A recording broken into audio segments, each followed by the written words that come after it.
Oh. And so we are back. I think it looks like we've got just about everybody except for Ulfgar and Oliander in the in Foundry. So luckily, I think both of you are We're last in the turn order. Yeah, so that's fortunate. But the we come back to the icy inner sanctum of Aurariel Etraine, the veritable ice goddess that has made an abode here in the low mountain peaks of the Isle of Erinway. You all came seeking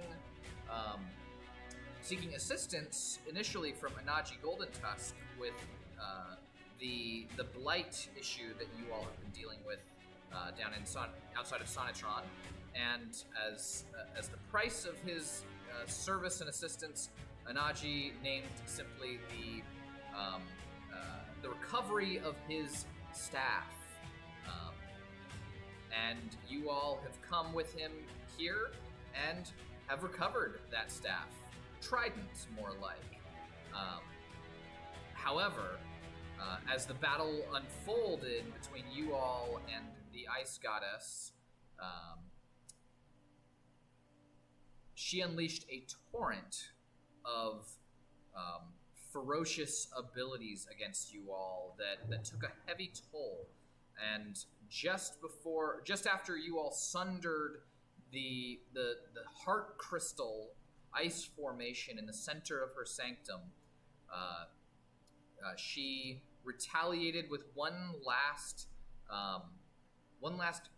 billowing torrent of cold, freezing energy directed at Virgil and Anaji, freezing Anaji in place before she disapparated away as she's done many times before. There's a flame wall still active as your friend Shibello concentrates on his spell, and a dancing, wispy ice wraith writhing around in the cold air of the cavern like an eel in water. And then there is you all. Ulfgar, still enlarged from the benefit of Oleander's spell casting. Sagan hanging on after being berated by the Ice Goddess's attacks.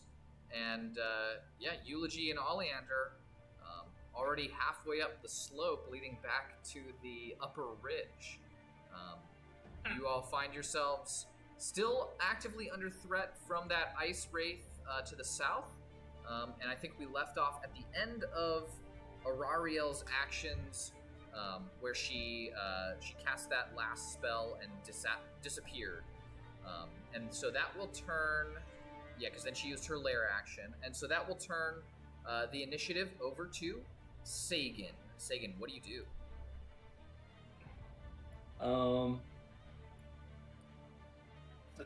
You mind if I ask a clarifying question? Yeah, just so I understand it. So my understanding is kind of Aurariel is dead, or at least gone, and at this point there's this one thing at the bottom that's like, we don't necessarily have to beat up in this particular instance if we choose not to. Like, maybe it makes sense to flee from the area. As far as you can tell, so Aurariel, she stood up defiantly after having her heart crystal ice formation sort of shattered from underneath her. She spoke a warning and a threat that her minions, her servants, would see the job done for her before she disappeared. And so as far as you can tell, you look across the chamber. Just hovering beyond the wall of fire, Sagan, is that ice wraith to the south. Otherwise, I think that's the only active threat that you perceive at the moment, aside from the life warmth leaching cold of the chamber, which persists. Okay. Well, I'm gonna head back towards the ramp. That's gonna be my action. Okay. So go ahead and head back toward the ramp with just a quick acrobatics check. As a reminder, it takes a DC 15 acrobatics check in order to avoid falling over on the ice as you move. Oh. And so it looks like so Sagan, you stumble and essentially go prone as you try to make progress, and so that's going to cut your speed down by half once you get up. Okay. So you where you were originally going to take or be able to make half your movement per move action, you're now effectively down to a quarter of your movement. Oh. Okay. All right. So what is that? 7.5 feet ish? Yeah. So that's per movement. So unless you do anything else on your turn, you could dash and go a little bit faster. Trying to make my guy. Wait, I can dash? I've got it paused. Sorry, that's my bad. You're good. All right. I think I'll just do my little 7.5, and yeah. Isn't there an action where you can kind of wait? Isn't there an action where you can like watch things happen and then react to it? Is that it? Yeah, you can ready an action. I'll remind you. So that's essentially what it is. You can define a trigger, right? If this happens, then I will do this. Okay, cool. As a reminder, you cast Melf's Minute Meteors, and you still have 4 of the 6 meteors sort of, loosely orbiting around your person. Okay. Well, if the wraith thing comes within 60 feet of me, I will create a bonfire. That is my readied action. All right. You'll create a bonfire, you said? Yes. Okay, got it. All right, so that's Sagan, and no bonus actions on your turn. I think the Melf's Minute Meteors are a bonus action to use them. So I don't know if you have a target in range that you want to use them on, but... No, yeah, it's too far away for me to use it. Okay. All right, so that'll turn the initiative over to Anaji, who is going to make a death saving throw.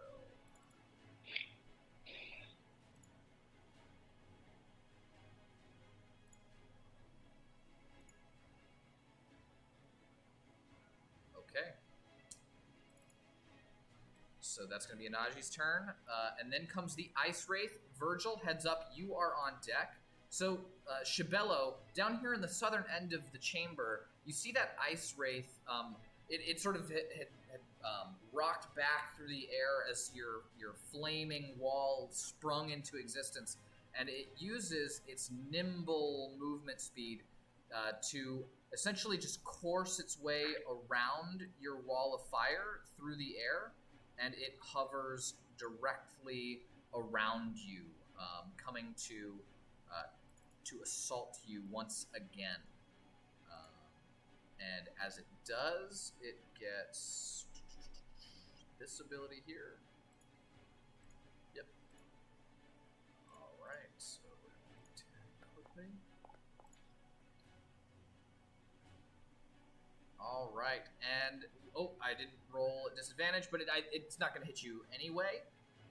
So, yeah, you because of your 22 armor class, Shibello, this Ice Wraith, it comes writhing through the air, and it lashes out at you as you're composing yourself, and you see it come around that right hand side, and you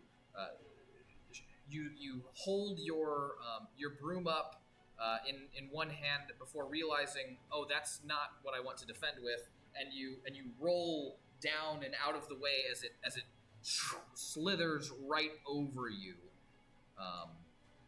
and it starts to wheel around to once again, it sort of like wheels around and sort of orbits you a little bit here, Shibello, before stopping right about there. And it is a little bit elevated off the ground, so it does have that going for it.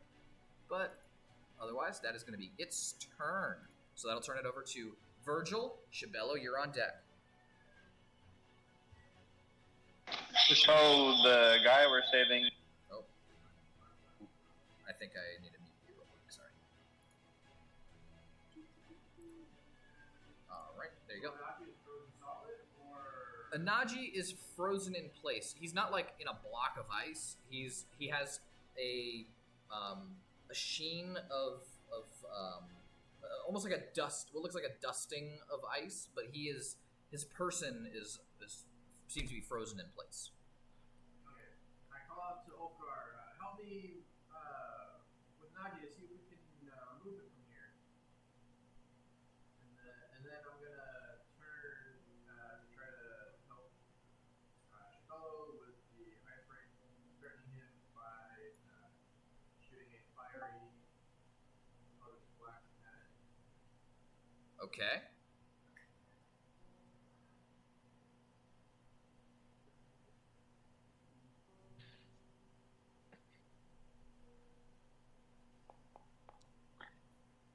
Ooh, very good, very good. So let me check this real quick. So you rolled a 25. All right, that hits. And you're dealing it as fire damage, yes? Does Hexblade's Curse apply to this? Not anymore. Not anymore. Okay. So then I see 9 points of fire damage, which is going to be more than 9 points. All right, so you let loose one fiery Eldritch Blast, and do you follow it with another? Oh, yeah. Ooh, okay, so you do have Bless, yes. Or I guess it's Emboldening Bond, right? No, it's plus. It is Yeah. Bless, gotcha. Say that again? He's got Bless. Its AC is 19, so no. All right. Anything else on Virgil's turn? He's finished. All right. Then Shibello, it's your turn. Eulogy, you're on deck. Alright, so yeah.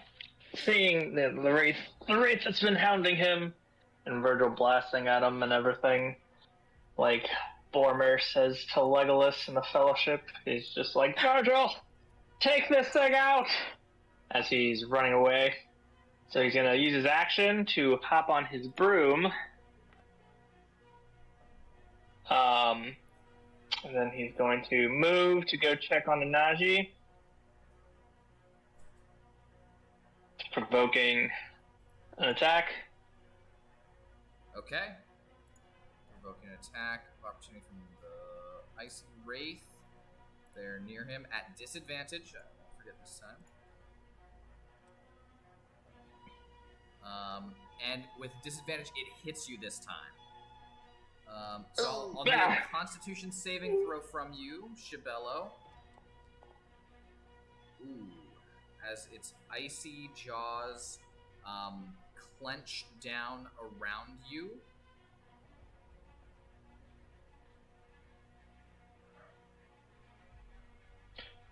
Bada boom.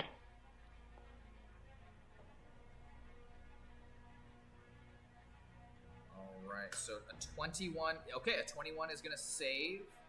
And so, great. So, Shibello, as you hop on your broom and start off through the air, away from this creature, it sort of slithers through the air and lashes out violently, catching you along your left thigh with not its fang, but the icy cold spiked bristles along its mostly translucent neck, and that neck, those neck spikes sort of cut into you for 22 points of damage, of cold damage. What type of damage? So yeah, so once he starts feeling that cold, he's gonna use his reaction to cast Absorb Elements, gaining the resistance to cold damage. Okay, so it's let's see, it's 10 points of piercing, and 12 points of cold.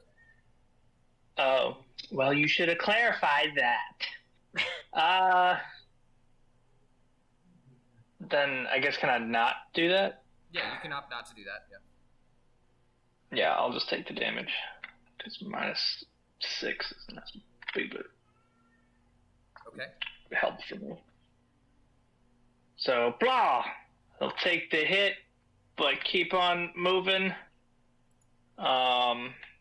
As he kind of like, he's very like close, and so like as he's flying, he like calls out to Gazra and says, you know, may your blessing fall upon your servant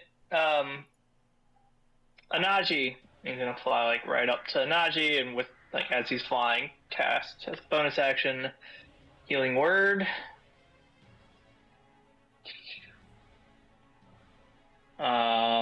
And he'll cast it at 2nd level. Okay. Healing him for 9 plus a d4 from my sickle. There we go. Oh, nice. So 9. 13. Okay. So, Shibello, as you hover on your broom, sort of wheeling around Anaji where he stands with his trident in hand, you reach out and lay your hand on him, and your sickle glows a faint blue, as does the trident mark on your nose, as you heal him for that 13 points of health. And he's going to come back. He is going to have some exhaustion, though. So I'm gonna add that. I'll figure out how to add that in there later. Okay. All right. So as you do that, you see his this like sheen of icy dust kind of melts away, and he. Shibello, thank you.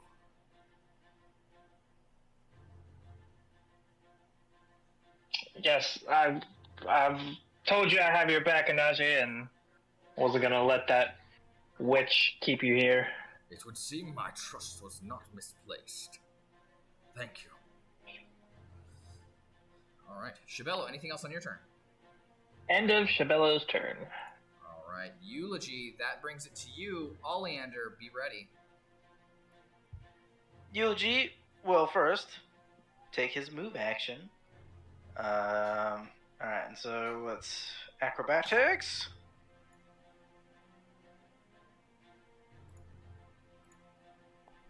Fun. Did that come through?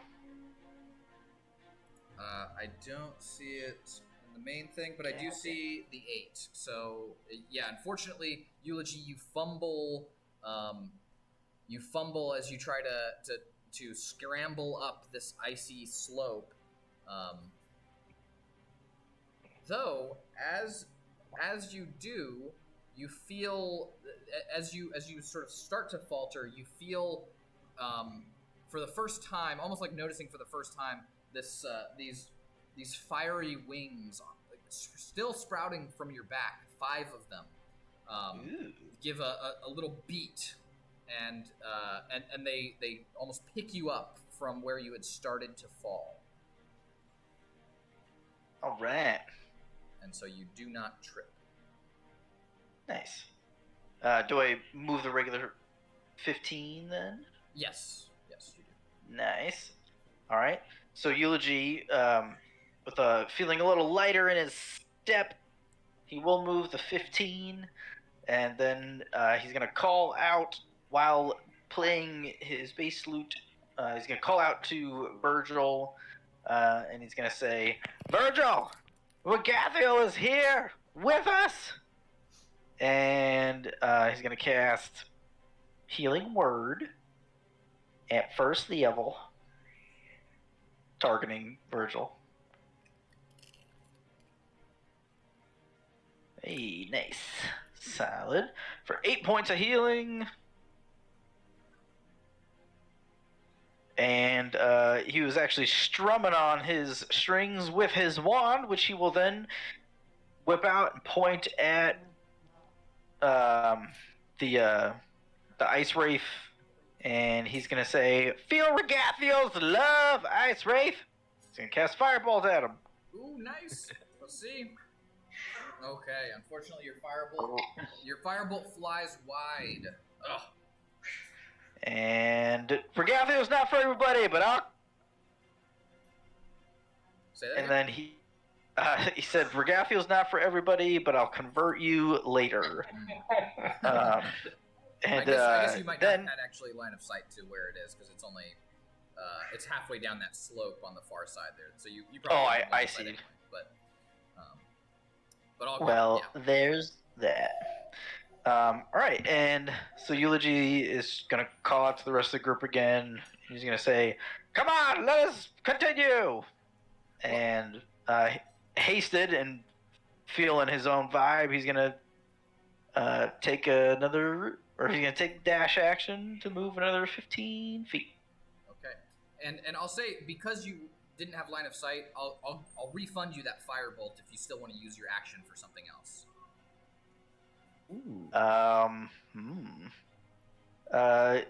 You know what? Eulogy is just gonna throw that firebolt straight into the remaining crystal structure. Then All right. There is precious just little of it. feeling kind of coked up with this Regathiel's love hastening him. All right. Very good. Very good. So it's at this point that I need perception checks from everyone. Right. Group perception check. Perception.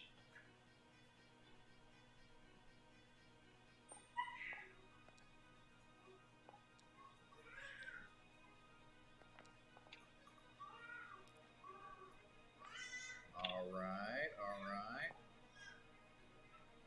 Will more get me anything more? It might. If you want to roll Okay. any additional stuff. Then I'll roll my bless. Oh, Oh yeah. except.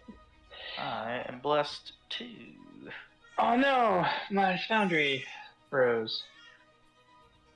Okay, and I'm not seeing. Oh, there it is. Ulfgar Deepiron. Hey, nice. Okay, so nice. Okay, great. So and Eulogy, you got a 4 plus an 8. No, 4 plus. Where's your? 23. So 27.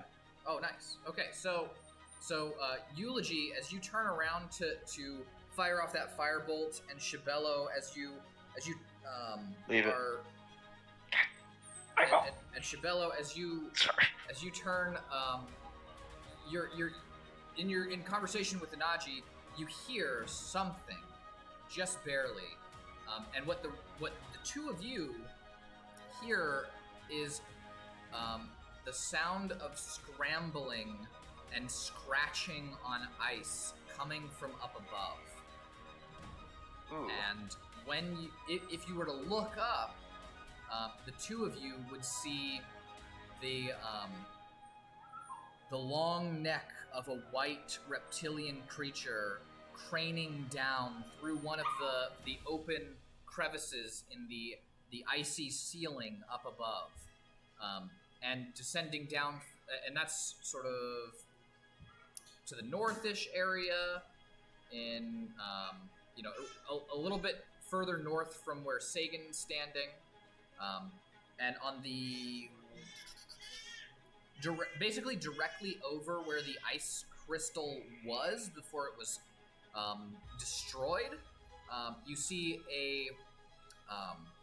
just a mess of those icy white, winged, impish-looking creatures scrambling similarly through one of the crevices up above, a different crevice.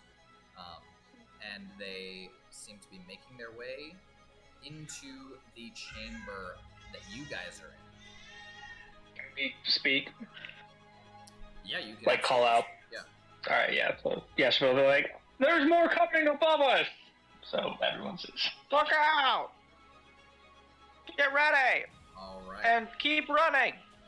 All right, very good. So that'll turn the turn over to Oliander with Ulfgar on deck.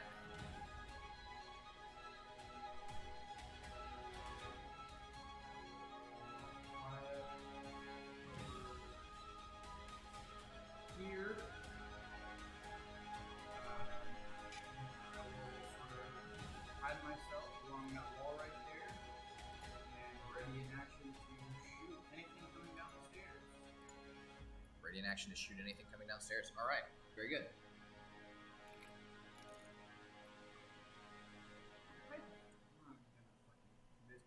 Ooh. What was that for? Oh, your stealth roll. Gotcha. Okay. Bum. That was your bonus action hide, right? Okay. Ulfgar, that's going to turn it over to you, my friend, and then Sagan, you'll be the next one on deck. Alright, so Ulfgar is going to move up. Let's see.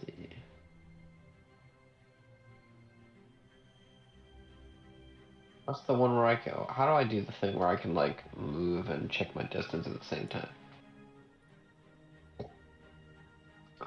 You hold down the control key. While I'm moving it? Yeah, before you click your token, you hold down control. And then you hit space to let it, to move it. Okay.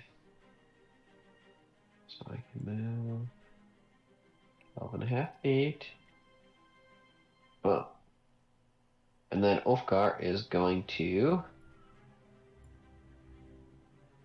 toss his hammer with this wraith.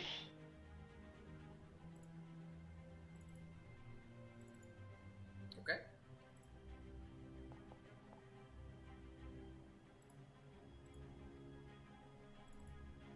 Alright, and that's at disadvantage, yeah, because of the distance? Correct. Alright, so unfortunately a 15 is gonna miss. What? What does a 17 miss? A 17 does still miss, unfortunately, yeah. Yeah. Okay. Well, he's gonna attack again. Alright, let's see. Ooh, much better. Well, believe it or not, a 27 is gonna hit. Nice. About 29. A 29. No, that actually misses. Right. Oh, I don't know why it's saying one-handed or two-handed damage, just the two-handed damage, but the, with a whopping additional 1 for being thrown. Okay. So I see the 12. Yep, 12 plus 1. All right. 13 points of bludgeoning damage as the hammer comes streaking just barely around the ledge, or the sort of side icy wall of the cavern ridge there, and it slams into the otherwise ghost-like and translucent form of this eel-like creature. Oh, and then as he recatches this hammer, he's going to look down at his puny friends and say, "Go, puny friends, get out!" That'll be my turn. Okay. So then,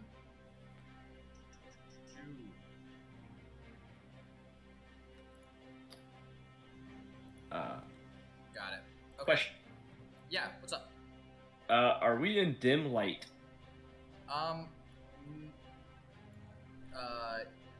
Not all of you. You specifically are not. Oleander is. Okay. But you are not. Thank you. Oh, also one clarifying question. When is this bigger like ice structure in the middle? Is that like completely destroyed? It's mostly destroyed. Yeah, there's still sort of a base of like an icy formation, but even that is pretty thoroughly like cracked through and splintered. Most of the above ground portion of the formation has been shattered. Okay, and I guess has the temperature in this layer increased at all with the damage being done to that, or does it still feel the same? Oh yeah, it's not increased at all. It feels about the same. Okay. Well, damn, that's one of my theories. Thought that was gonna warm up the place. I wouldn't have to shuffle around like a little slow guy, but oh well. All right. So she's gonna do some stuff, and then Sagan, that's gonna be your turn. All right. Sagan will again attempt to walk forwards to get onto this nice ramp thing to just kind of get out of dodge. Just give it quick acrobatics, and then. Oh. All right. Ah. Oof. Oh no. I like the die though. Thanks.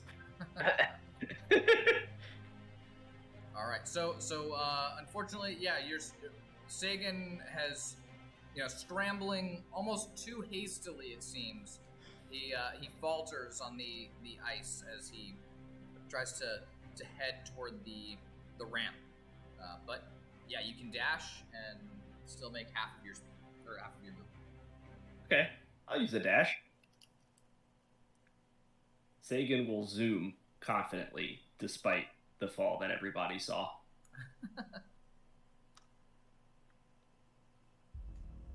All right. Yeah, and that's it for me.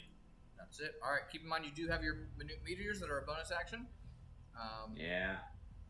All right, and so that'll turn it over to Anaji, who now is sort of free and clear, and he looks around and he looks at Virgil,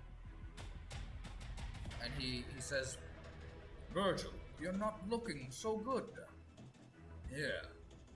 And he lays a hand on you, Virgil, and you feel coursing through your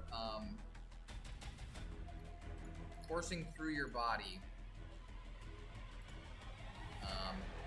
the warm embrace of healing, as you are healed for 16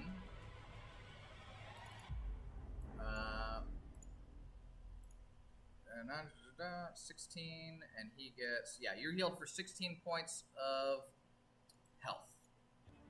And he, by doing this, also heals himself for 5.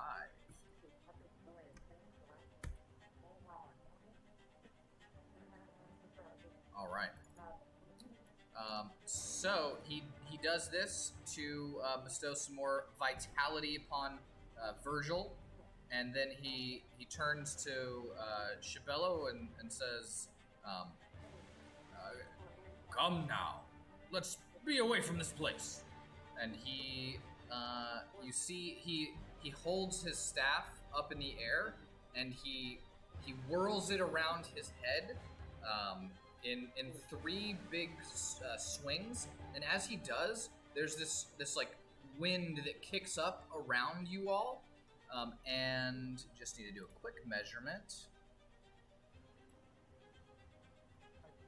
Yes, all of you find yourselves appearing up on the ledge after and Virgil, you're familiar with this kind of effect.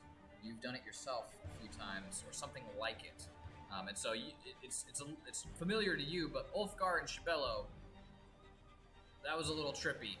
I think this is the first time you guys have ever done that particular, or been under the effects of that particular type of magic. So you all are teleported up. Oh, Sagan is the lone member of the party, still down on the lower level.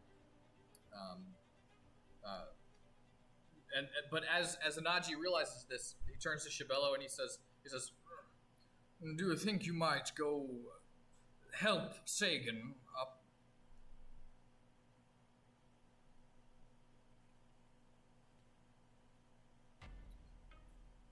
And Shibello considers whether he will. All right. So that will end Anaji's turn. And he's going to pass it over to the Ice Wraith. And the Ice Wraith, ooh boy, this Ice Wraith.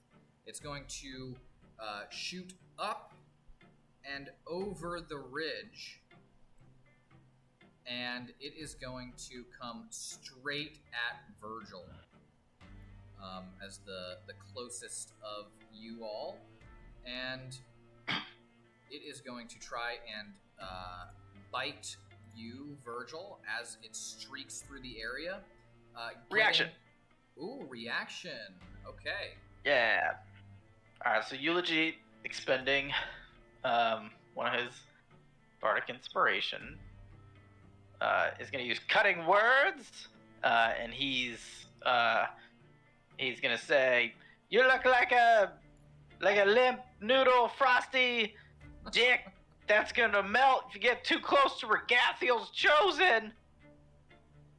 And so that's minus 1d6.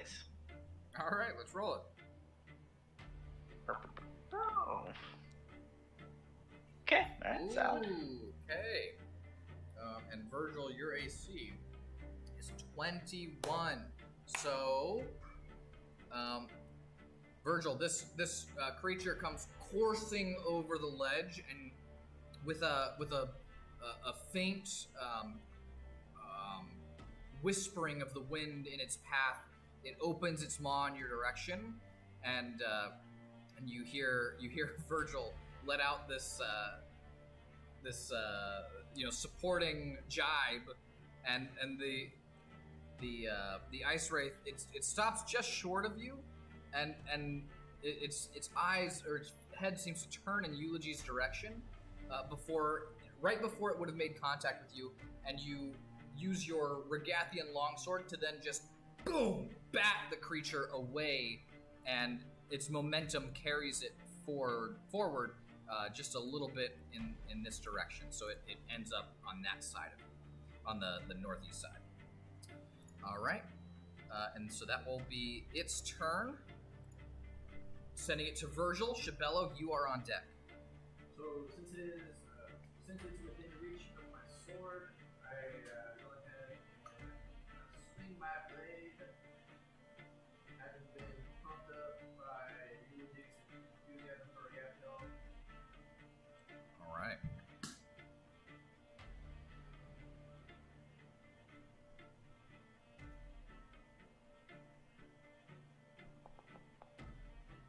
Ooh, and with am I seeing that 21 to hit? Yep. Okay. So you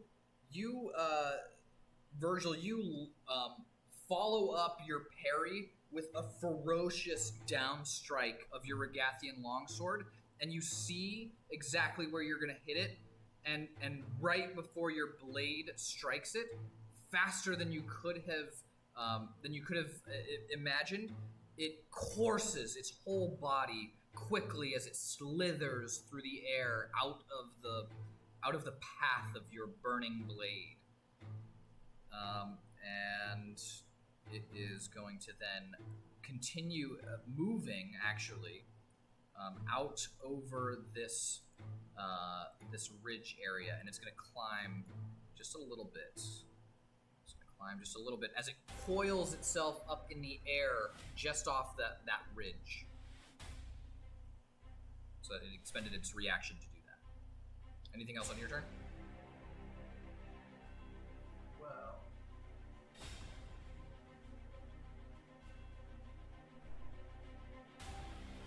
I guess if I use No? Okay. no, I guess other than that, try to start moving back towards the. Okay. Very good. So just give a quick acrobatics check. And then How slow do I not do that?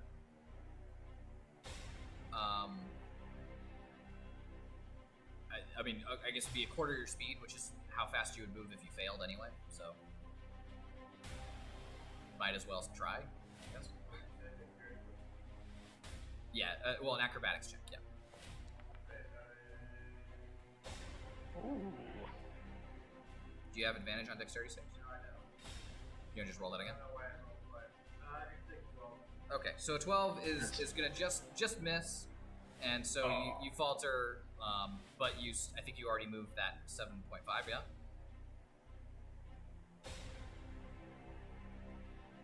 Or did you move 15?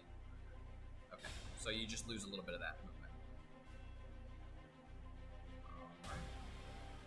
Does that end? So yeah, you get. So you're done with your turn. Okay, so that's Shibello, Eulogy. You're on deck, and Oliander, you're going to be after that.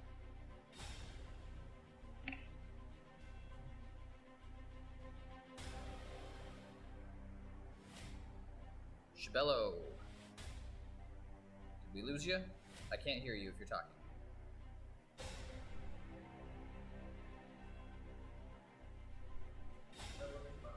Shibello is typing. Hold on! Okay, so we'll say that Shibello is delaying his turn while he figures that out. So Eulogy, you can go ahead and take your turn. All right. How high is the ceiling? The ceiling above where you guys are is something like 60 to 70 feet overhead. Okay. Out in the center of the chamber, it's got more of like an 80-foot clearance. Can you hear me now? Can you hear me? Yes. Eulogy, go ahead. All right, cool. No. So now that this ice wraith is now like level with us, is that right, or is he a little above? He's slightly elevated. It's elevated about 10 feet effectively from where you guys are. Okay. All right, Eulogy is gonna take a quick little side step. I guess he'll roll acrobatics to see how he does. Nice. Definitely clearing the threshold. Yeah. All right, so gonna be a quick little side step, and then presuming clear line of sight here. I'll give it to you. Yeah, I'll give it to you. Nice. I'll take it then. And Eulogy is gonna say, "Die!" and he's gonna cast Firebolt, targeting the Ice Wraith. God damn it. Alright, not even gonna add Bless, because I don't like rubbing failure into myself. So yeah, it's just gonna say, "Die! Woo!" So and then he's gonna... Oh, go ahead. He's just gonna turn right back around and finish the move action. And take his, Oh, wait, the stairs are this way. He zigzags a little bit as he remembers where the stairs actually are.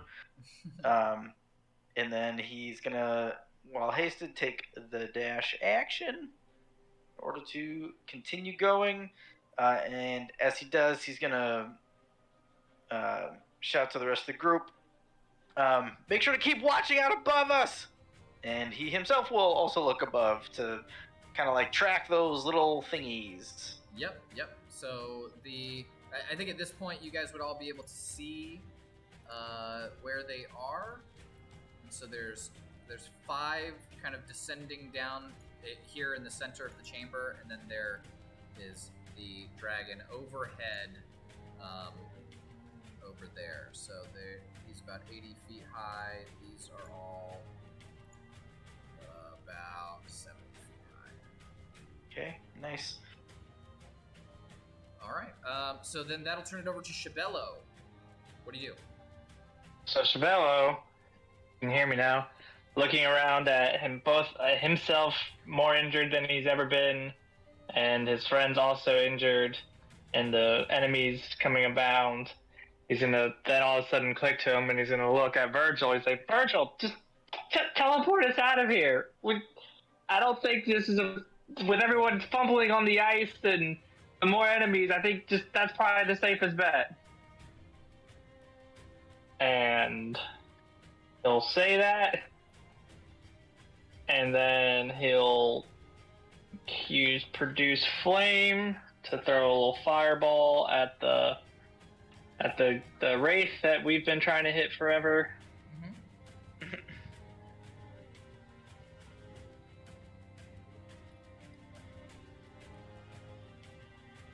My roll will happen. There it Oh goes. yeah, Oh, buddy. 13. There you go. We're rolling so good. That's not And- gonna cut it, unfortunately. Yep. And then he'll still use his bonus action for his Starry Form archery bolt.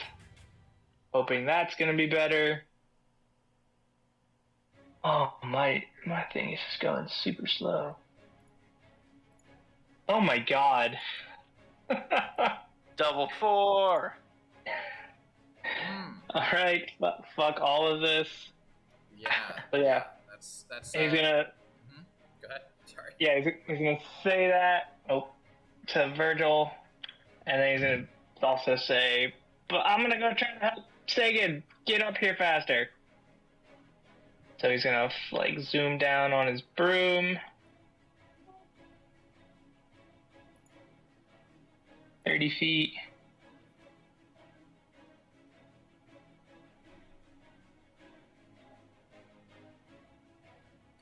All right, and that And then- will that end your turn? And then he'll say to Sagan, he's just gonna be like, kind of like almost turn around with his broom because he's like only hovering just like right above the ice, and he's just be like, just hold on, and I'll just like pull you up the ramp. I like that visual. So it's like, yeah, he just tells him to hold on to the end of the broom. All right. So Eulogy, you already took your turn, and so from the icy ceiling up, high up above, you all hear a as the young white, or as the white dragon writhes its way through the ice, and its whole mass drops suddenly out from the crevice, and its wings whoosh, spring open to either side, and it continues a sort of dive bomb as it plummets downward. And I think the only target that it might feasibly go for is Sagan here. So Sagan, you hear that sound and you look up and you see this large, 16-foot wingspan shooting down through the air in your direction, and it is fortunately going to swoop down and land in the ice, in the icy sort of snowy ground immediately next to you, and when it boom, slams into the ground, you see that its claws sort of dig into the icy surface, and it is as sure-footed and nimble as it would be anywhere, as it barks another at Sagan, menacingly. But that will be its turn, and that'll pass it to Oliander. Ulfgar, you're on deck.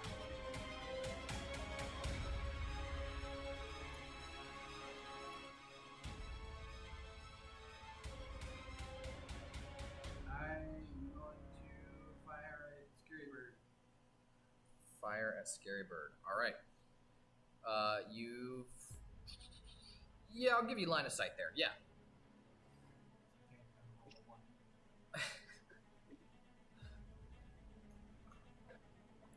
Just manifest it. Just manifest it. A 13. A 13. Okay, so a crossbow bolt comes flying over the ridge, and Sagan, it goes right over your head. Miss one. Do you want to give a bless? Give a bless. Let's see. Bless. Bless. And Sagan, you watch as that bolt flies just over your head, and boom, lodges right between two neck, left side of its neck scales. And go ahead and roll damage, my friend. Nice. Oh yeah, sneak attack. 24 points of piercing damage. Yes. Yeah. All right, I like it. 24. Very good. And then, as a bonus action, I will put my hand down to my side where the thorn is currently resting, and I will kind of focus the energy, and then I will point over to Sagan, and what he sees is a spirit that takes the form of a glowing green hummingbird, kind of just like buzzing around his head. And as it flies around, sort of like the wind that it gives off as it hovers around his head, blesses him with some healing energy. He is under the effect of the healing spirit. Healing spirit. Very good. How do you get the description? Yes. Sagan feels great relief.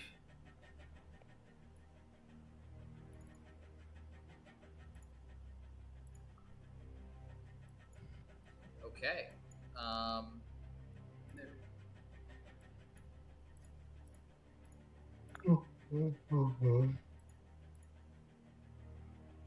Oops, that's much too big.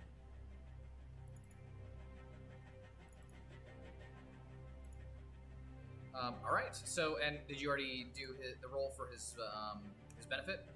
Technically, but I didn't. What do you mean? I took that roll and added it, so kind of made an assumption there. All right. All right. Very good. So, is that placement good for you? All right. Very good. Anything else on Oleander's turn? No. Okay. That'll bring it to Ulfgar. Sagan, you're on deck. Healing spirit is concentrated. Alrighty. Ulfgar shrinks back down. Ulfgar is going to step in this direction, and he is going to launch his hammer again. Oh, what? When did I become itty bitty? Your friend Oleander stopped concentrating on the enlarge reduce spell, and is now instead concentrating on healing spirit. Man. Well, looking down at himself and realizing that he's returned back to his itty bitty self, Ulfgar is going to feel a sense of rage and enter a barbarian rage using a bonus action. I love it. Yeah. Then he is going to move in this direction, and he is going to launch his hammers at the big cold ghosty. Just really quick. Give Take an out his acrobatics check. rage. I only move half my speed. Yeah, if you move half your speed, you have to roll. All right, so you stumble a little bit, but I think in the end you're able to get just exactly where you are anyway. So, sorry. Perfect. All right. So, and then he is going to attack you. Yeah. Let's see that. You said the hammer? Correct. Dwarven thrower. All right, let's see it.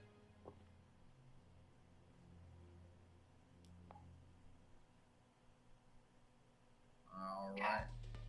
And so, so with disadvantage here, Ulfgar once again lets loose his hammer from his hand, and the slippery ice wraith spirit dances around exactly where you lash out, and your hammer, your dwarven thrower, comes right back to your hand, having missed its target. Stop moving, cold ghosty! And then he'll throw again. God damn it.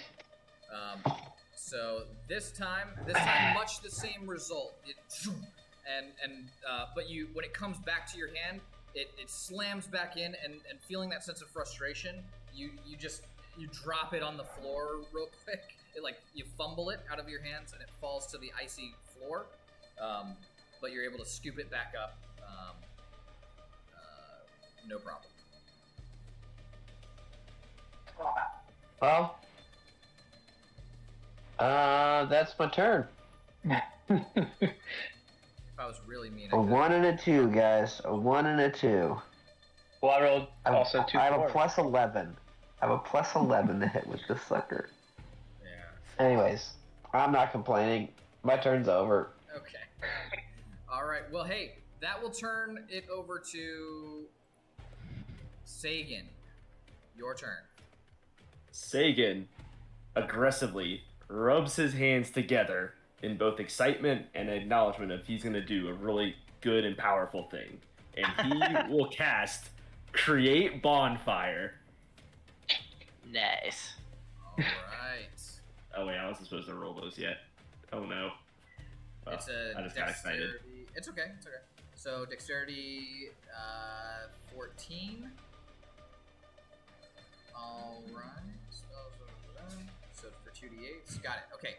So AoE cube. Good. Just wanted to double check the spell real quick. So it's going to make a dexterity saving throw. And its result, is a 13, meaning that it fails. Taking, I see 6, a little bit more than 6 points of damage. Oh, whoops. Nice. Oh, did you catch that, Sagan? Yeah, what? When you start your turn in the aura of the healing spirit, you get another round of healing. Oh, yes. So is that another 1d6? 1d6. Do I roll that? You can go ahead and roll it, Sagan, if you All right, are ready cool. to. Oh no! The spell says I'm supposed to roll it. Oh. It's my spell. Why would I not roll it? Yeah, I agree with that. That makes sense to me. That's the rules. Alright, there you go. We'll split the difference. You get 2. You get 2. All right, deal. Yeah. Okay, well, Sagan feeling a wild amount of success from his bonfire and finally being able to show this to his posse, he looks over at Shibello and makes a labored walk over to his broomstick. All right.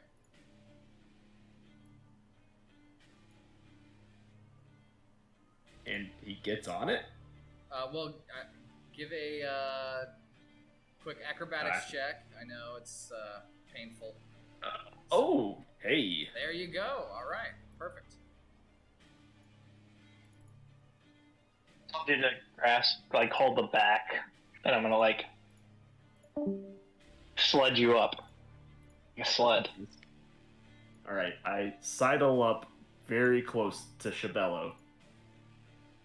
All right. Sidling up very close to Shibello, and grabbing onto the broom. Very good. So you've used your movement. You've used your action. You still have a bonus action and 4 minute meteors orbiting around you. Yes, I will use the minute meteors. Hold on, let me reread how to use these.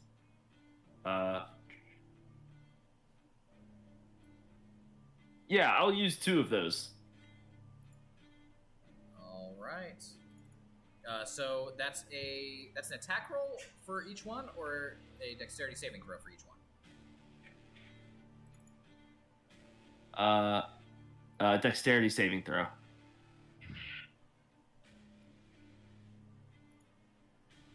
All right. DC.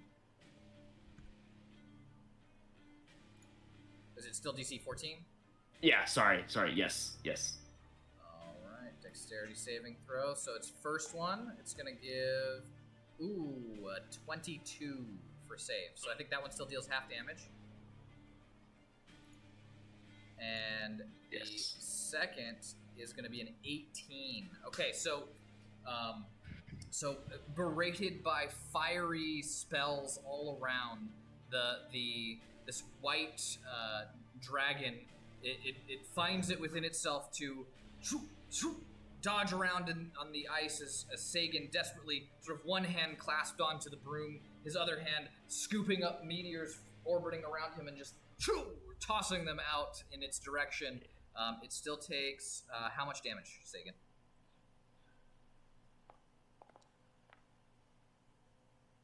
But it'd be So 2, right? For the first one, it takes half damage, but it's also vulnerable, so it takes full damage. So it takes 4 from the first one. All right. Oh, and then I do another one. All right, hold on a sec. And 8 from the second. All right. But it sort of like, dodges around and back as these meteors plummet and punch into the icy hard ground right at its feet as it scrambles around. And those are fire damage, so really it should end up being Yep. like 12. Okay, cool. Yep, exactly. It took 12 damage. All right. And I think, Sagan, does that finish your turn? That finishes my turn. Very good. Sagan, after a terrific performance, cozies up on the broom. I like it. All right. So, Anaji, at this point, he is going to...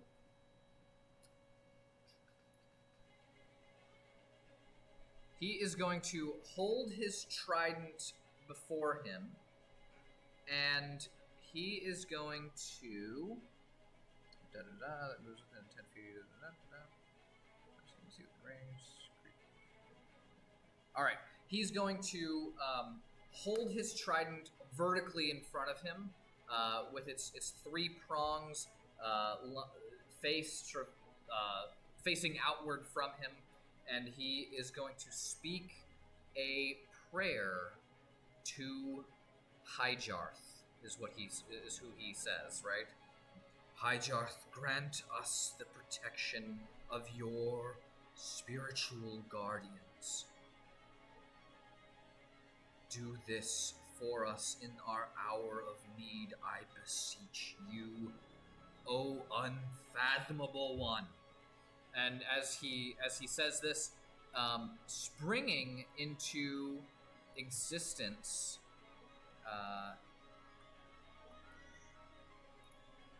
around him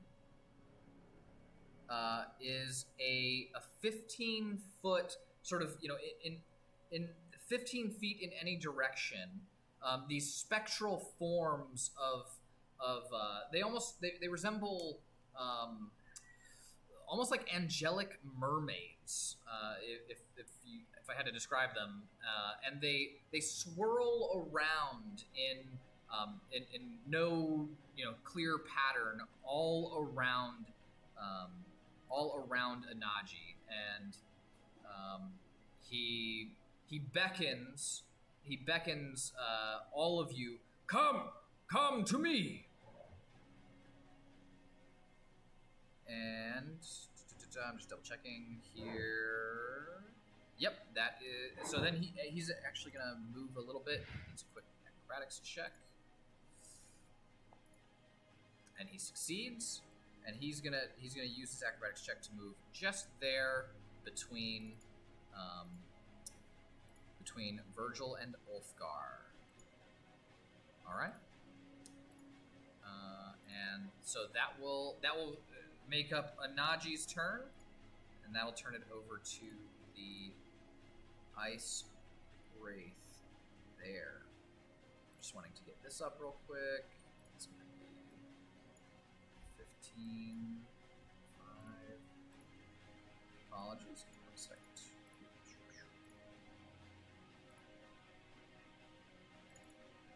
So this area around him is essentially where those swirling spirits writhe around him.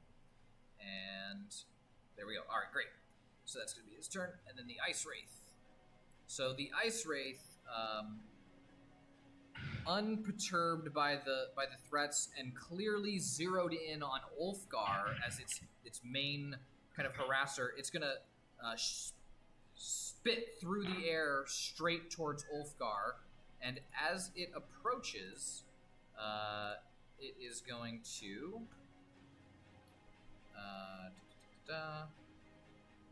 It is going to need a wisdom saving throw as it enters this area. Or not a wisdom. Ooh. Yeah, wisdom saving throw.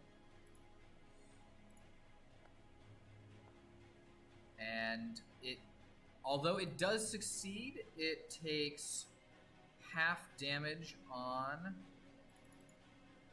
Oops. 3d8, bam. So half of 17 is going to be 8. So it's going to take 8 points of radiant damage as it enters this area. And it is, I think, otherwise speed is halved, and that's the effect. All right, great. But it is still going to lash out and attack you, Ulfgar, with its freezing cold jaws outstretched before it. It is going to lurch out at you with a 27 to hit. And so its icy fangs connect with you, dealing 13 piercing damage. I guess it's actually 13 plus 9 piercing damage, so 22 piercing damage and 7 cold damage. A Constitution save? What's that? No Constitution save? No Constitution save for what? Oh, earlier when somebody got, I think when Shibello got bit by it, he had to do a Constitution save. Oh, you do need a Constitution save, yes. Sorry. Down on himself. And that's how Ulfgar dug his own grave.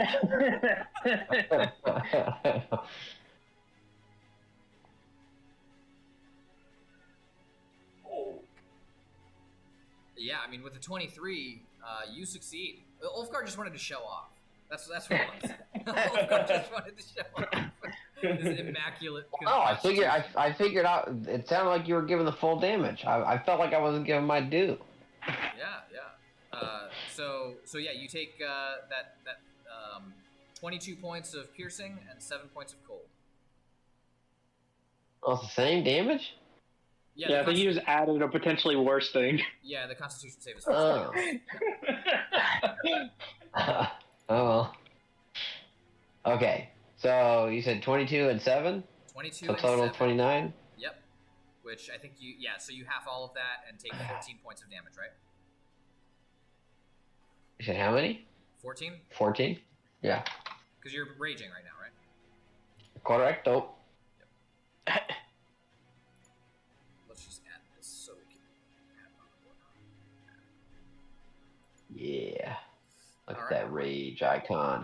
Yep. So ragey right now. So raging. I got a raging something right now. All right. So that's going to be Ice Wraith's turn Raging as rage it on. comes into harry Ulfgar.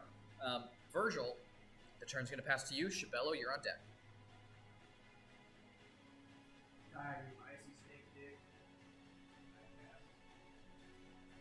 Left again. Fire form.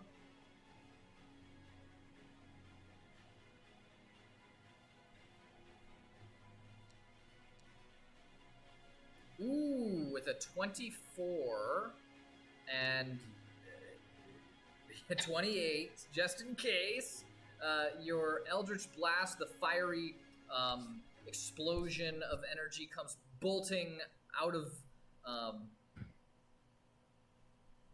Virgil's palm, slamming into the Ice Wraith in front of Ulfgar for a pretty good 12 points of fire damage, I assume?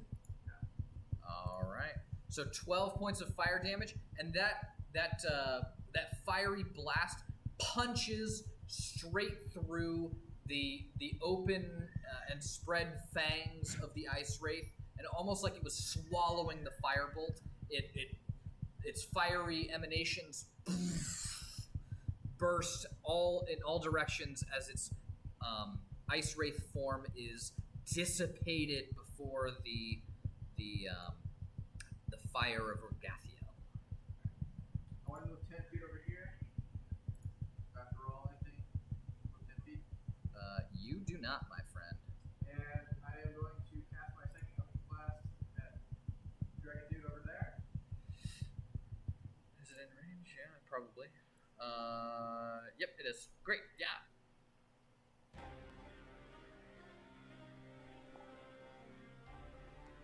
All right, and your second Eldritch Blast with a 29 to hit, it catches the sort of backstepping white dragon unawares for 9 points of fire damage.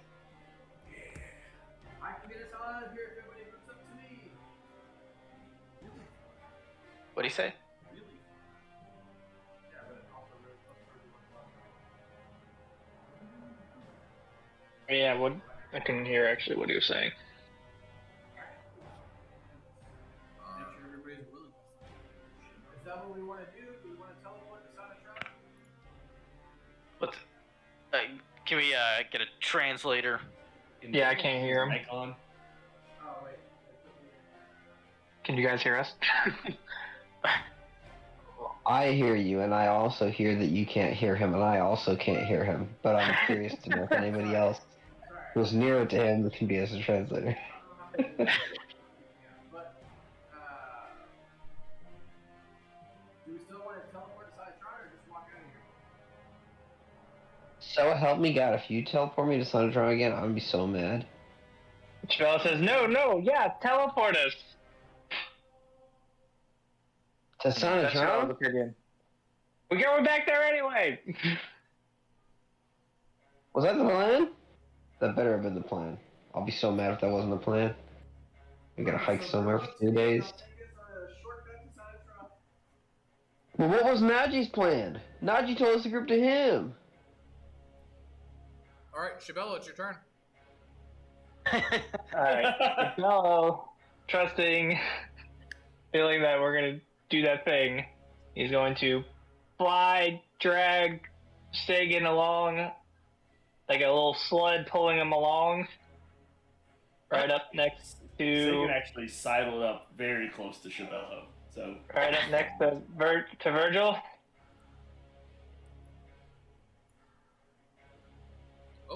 Oh, too far.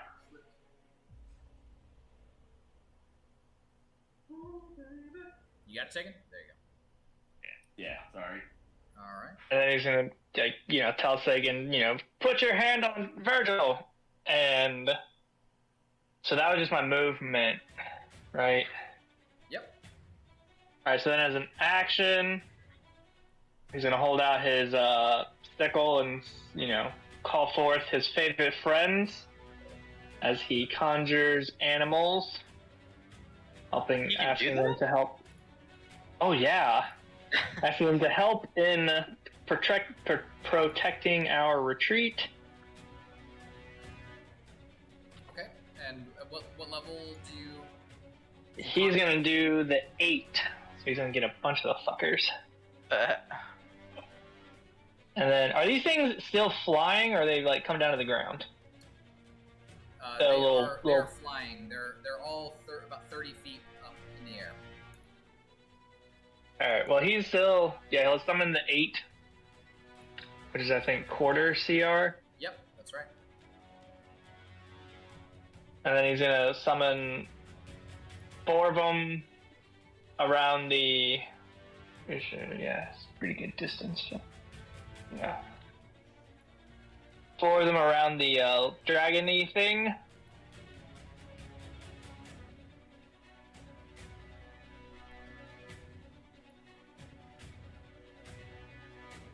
And then he's gonna summon like 4, like kind of under the these things. Like kind of like not under them directly, but like in front under them. In front under them. Okay. Like kind of like if they're like right there next to the crystals, they'd be like like right there. Okay. All all four of them, all four of the remaining ones in that area? Yes. Okay. And then, as a bonus action, he'll shoot off one of his starry bolts at. So the ray thing is like gone. It's dissipated, right? Yeah. Okay. So he'll shoot it at just like this one on the edge. I don't know which one is the north one. Yeah, the northernmost one. Okay, got it. He's just kind of picking one at random. Come on, roll. So dragging Sagan Wait. up the Hold on. causeway and letting loose a torrent of magical effects, summoning fey spirits that all come streaming from his the tip of his staff, and then he levels his left arm as he conjures his starry archer form and lets loose a bolt of radiant light that deals how much damage? Oh, it hit? It hit. 7 radiant damage. 7 points of radiant damage. All right, very good. And then this does not mean anything. I actually just want to see if I can roll anything other than a 4. That's the end of my turn. All right, that takes it to And yeah, then he'll put his. Wait, I think is my game? Is it broken? I've literally rolled 4 4s in a row. I don't think so. Roll, do some test rolling. That's what I'm doing now. Okay, so Eulogy, you're up. All right. And so yeah, sorry, Shibello would put his hand on Virgil, waiting to be teleported. Yeah, it keeps rolling 4s. I don't know how to fix that. Reload. Yeah, I'm just gonna close everything out. So potentially some of my actual misses could have been hits. Just saying. You've said it. Sorry. Carry on. You've said it. All right. Eulogy is going to take the move action and then the dash action. Oh, also I wanted to say. Say it. Not Yes. Oh my god. Shut up, Eulogy. You don't get to take a turn. Eulogy dodges that comment with a 19 acrobatics. Nice. All right, and so he will move 30 feet.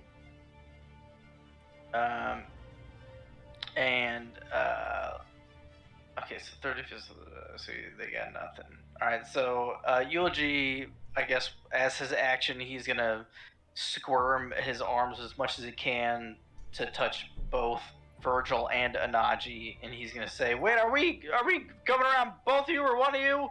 I got both of you. Oliander, join us." And that's it. All right.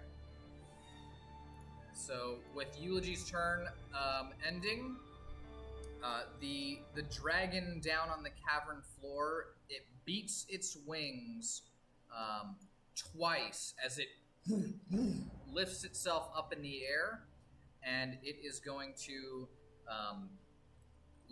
do that several more times as it makes its way through the air in your direction. Provoking attacks of opportunity, apparently. Yep, that's right. And the beetle kills it. Yeah. Okay.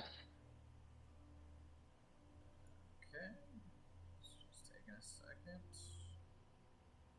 There we go. So it's gonna fly up here. It's gonna get 25 feet up, and it is going to open its mouth as it sweeps by the ridge, and it's going to let out a breath, an exhalation of an icy blast in a 30-foot cone.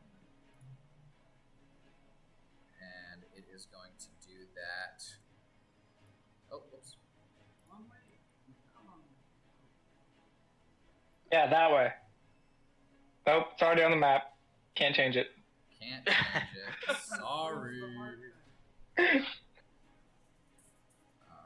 so it is going to come over this way.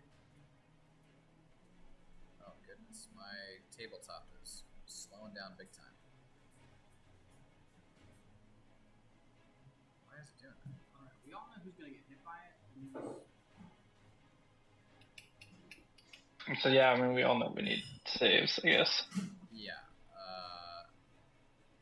Yeah, that's fine. Okay, whatever. So, yes, I'm gonna need Constitution saving throws from all you motherfuckers. Remember your bless, friends. Do remember your bless. No, please. don't look at mine because I'm still rolling 4s. And I think it. Oh no, you didn't use Emboldened Bond, right? No. Maybe now I'm not. I don't know. I got 18. Roll a. Well, that time you didn't. I'm gonna do one more test.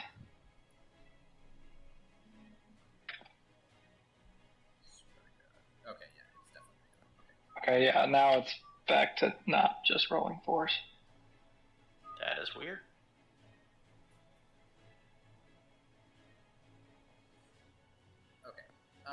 So I see like a bunch of Constitution saving throws from you, Shibello. So I was testing because the 4 thing. okay, can you just roll a fresh one for me? It is working, so this is fresh. All right. Solid. Okay. Otherwise, I need to scroll up a bunch to see. I got Sagan at a 5, Ulfgar at a 24, Eulogy at a 15. 18 with bless. Oh, with blessed, I see your 3. And then Shibello with his 20 plus, and Virgil with a 19. Okay, so Sagan, you did not succeed. However, I do need to just check Anaji real quick, because I think he's the only outstanding one. Ay. Poor Anaji. He's got very little left in the tank. Oh, but he gets a natural 20! Yes! Oh, nice. Yes! Classic Anaji. Oh, thank God. Okay, cool. I was like, I thought you were gonna say another 1. All right, so he gets a natural 20, succeeding automatically, and so now I just need to roll damage. So this icy blast comes washing over where you guys stand, and all told, I think all of you except for Sagan, take. What is this? So total damage is 34 cold damage. So if you succeeded, you take half. And I think that's gonna down Anaji yet again. Because he got a 15. Okay. So Well, he ain't 34, teleported. so what is that? 34 should be an 17. That Alright, and Shibello will go ahead and reaction that to get resistance to cold damage. Tap it again. Ooh, and Anaji's down to 1 hit point. Oh my God. I thought he was going down there for sure. Okay, good for him. Damn. Okay.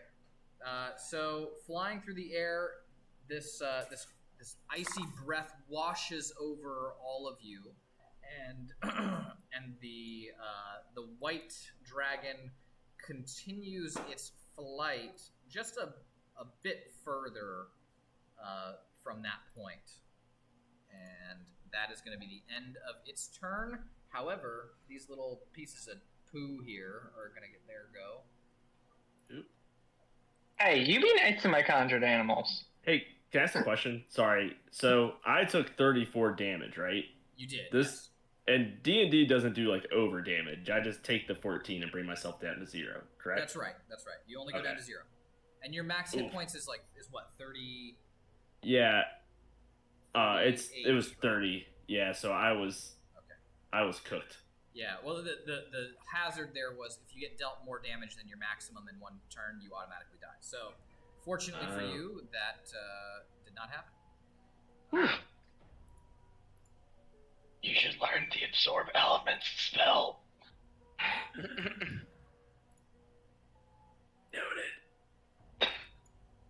All right. I'm going to give it -4 here. And then these guys are going to fly in at you. However, I think as they do, the first one comes here, the second one comes here, the third one is going to fly in here, this one's going to fly in there, and that one is going to fly in there. Okay. So they come flying in at you, these little ice mephits, and that is going to be the end of their turn. That's going to turn it over to Oliander. Who in the stacking bodies is this? Alright. I will fly here.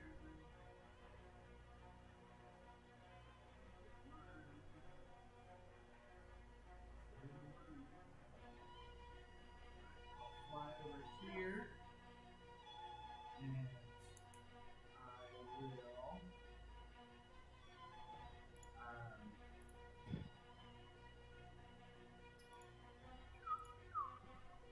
I will lean down. I'm trying to remember how spells work, right? Because Spare the Dying is a cantrip action, but if I also wanted to do a Healing Spirit as a bonus action, does it work that way? For the one through cantrip? Say that again? So if I wanted to do a Spare the Dying and a Healing Spirit, I could do that in one turn to Spare the Dying and cantrip. The cantrip has to be, the cantrip has to be the action spell. Spare the Dying. Oh, okay. Spare the Dying is an action. It's an action. And Healing Spirit level, that's a bonus. Then yes, you can do both. Yep. So I will reach down with the thorn and tap Sagan on the forehead and cast Spare the Dying. And then I will use the thorn again to cast Healing Spirit.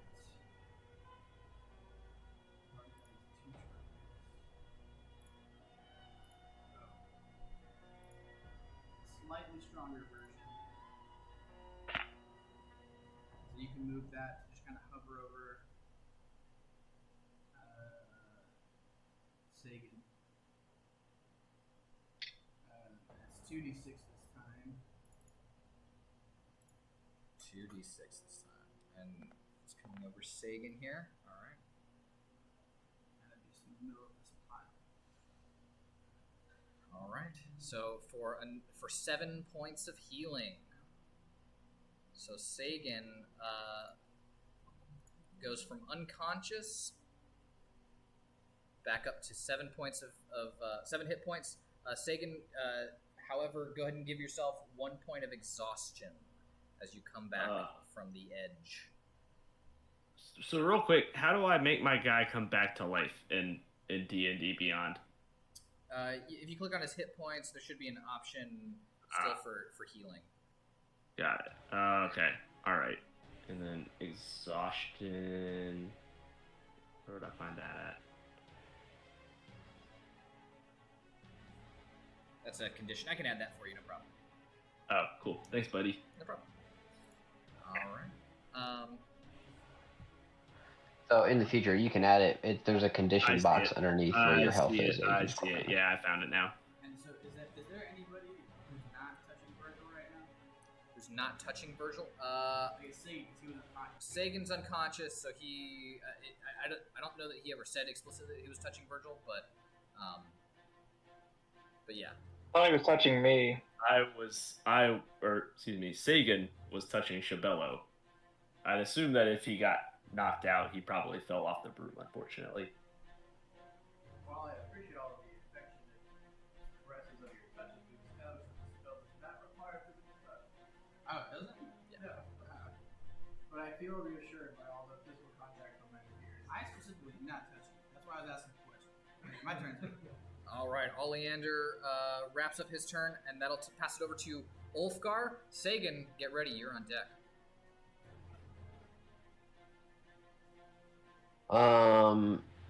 Ulfgar is going to do what he does best. He's going to throw his hammer at the dragon boy. Okay. And I no longer have to roll disadvantage because he's close enough. Ha-ha! He will rue the day he got within my non-disadvantaged range. Hey-yo, hey-yo. Let's see what you can do with that opportunity. A 23 is gonna hit. Boom, baby. So lashing out for, and you are still raging, so 13, 15 plus a d8. So 15, 18 points of damage. All right. So you all hear a boom as the hammer lashes out through the air and collides with the dragon, still sort of in its wheeling turn, right around the ledge. Are you going to give another one? Boy, know it. All right.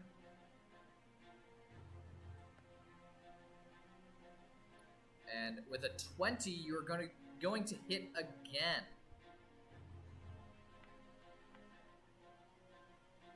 And so, hefting his hammer out a second time, Ulfgar strikes the creature a second time for 18 more points of damage, and a second thunk as the beast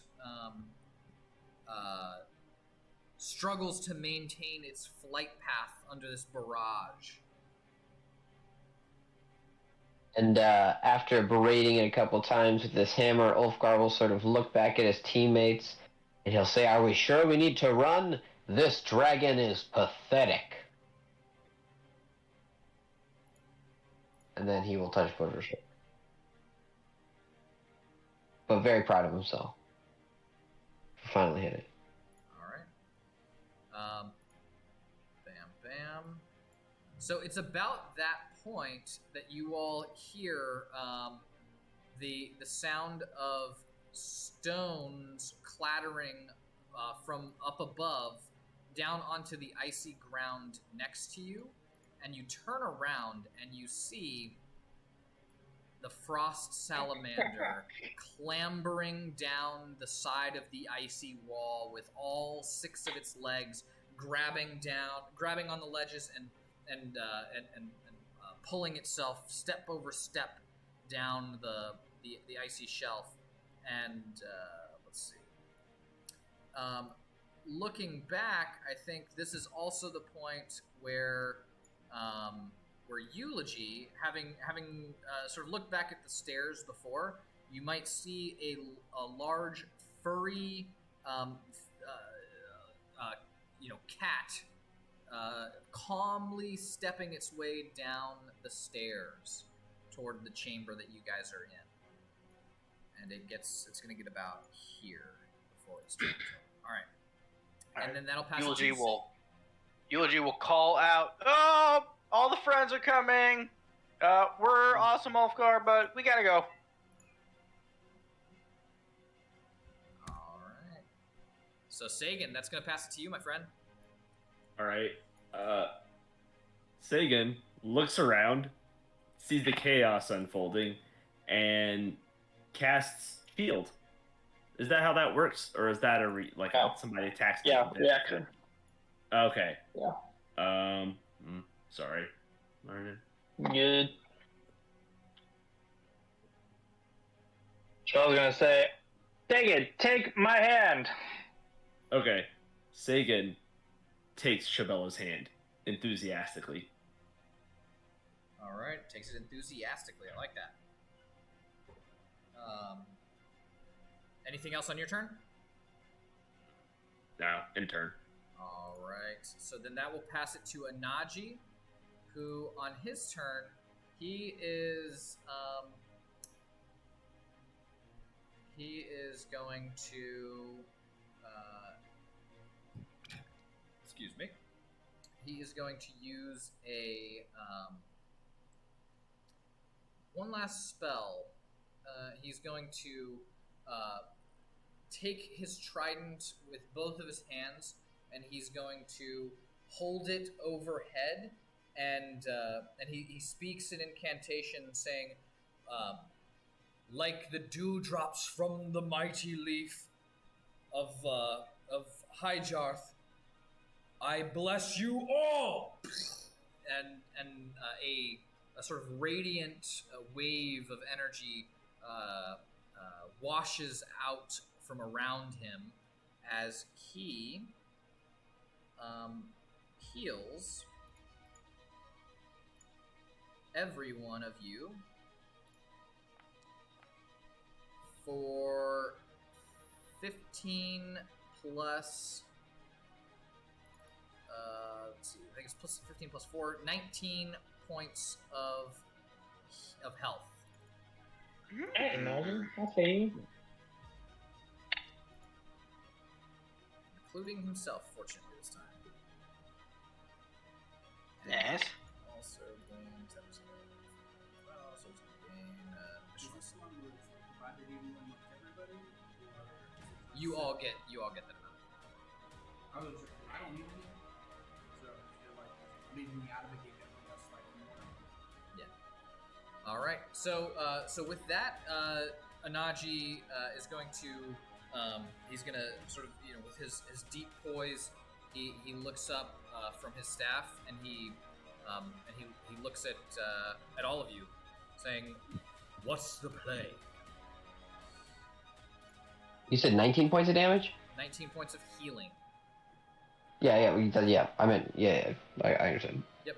But Ulfgar's gonna look at his group of friends again, emboldened by the strength Naji just bestowed upon them, and he's gonna say, "Nah, guys, we should finish this. We can take these beasties. That lizard ain't got no bite." No! Virgil, get us out of here! All right, Virgil, it is your turn. Anaji, if you're willing, I can take us all on a one-way trip to Suntron and hasten our trip there you were taking. Yes, we spoke of doing just that. Alright. Let's away. And he turns as though he's like heading toward the stairs. No, I'm going to teleport us there. You don't need to go towards the stairs. Touch the part of Virgil you're most attracted to. And it has to be the part you're most attracted to. Once again, touching is not necessary. And I call out the command word for the Bolmere amulets. So teleport us to the sun. You can save you. All right. So as Virgil speaks, the words of House Bolmere, a magical effect takes away. He says the words, "Wisdom guards our way," and as he does, the space all around you as a group feels like it collapses in on itself as you all are magically transported away from this place. Away from this place and back to another much friendlier place. One that you all know, and especially at this moment, where you feel the warm embrace of the it's not even really that warm here in Sonatron, but it's not as fucking cold as it was at Aurariel's Sanctum. And so although it's actually not warm, you feel like you're just bathed in a wave of warmth as you all apparate. Here in the center of Sonatron, there is, even though it's late in the night, right? It's about a half hour past the 10th the 10th evening hour, and where usually the town center is pretty pretty depopulated at this point. You all appear in that center amphitheater, right in the middle of Sonatron, in front of the feed mill, and the torch lights are all ablaze, and there is a heavy guard presence here in the center of Sonatron. And the town is otherwise pretty quiet. The next time Minaji suggests a course of action, I'm going to have a lot of questions. Ulfgar is visibly disappointed at the sight of Sonatron because he was wanting to squish some dragon brains. But he sort of shakes his head a little bit and focuses himself and ends his barbarian rage.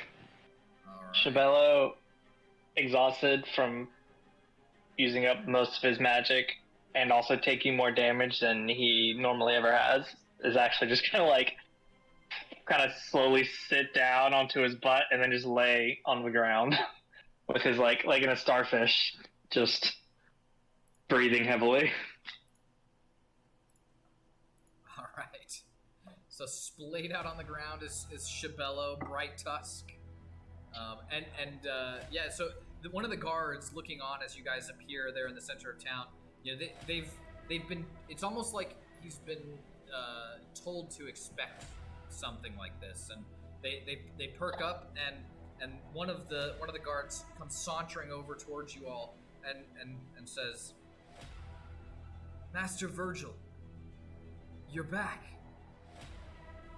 You look cold. Do you need a fire? Blankets." Get this man some beef soup. Stat.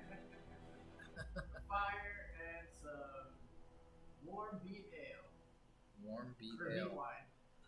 Warm beet wine. Heat it up. Mold, Yeah, beet wine. So the Minimal spices added. Naji, this town makes me just foraging in the woods, I promise.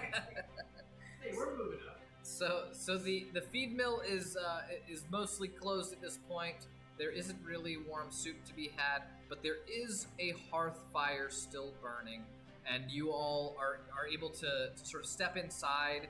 And Well, no need to wake anyone. I know where the beet wine's kept. I'll grab it, leave some gold behind, and we'll boil it ourselves when we're at the fire. yes, my lord, as you will.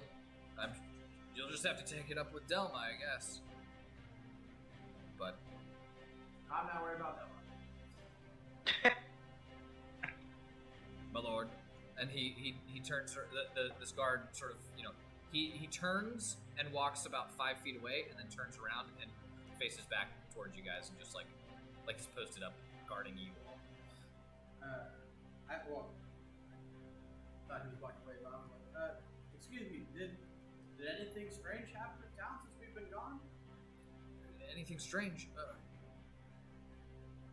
Well, we spent a few days after you all left in such a haste. We kept most of the townsfolk near the town center for protection in the evenings, but things seem to have died down. Whatever malevolent spirit or creature it was that Perry told us about seems to have found its rest or hasn't been seen around here since that night. Oh, that's great.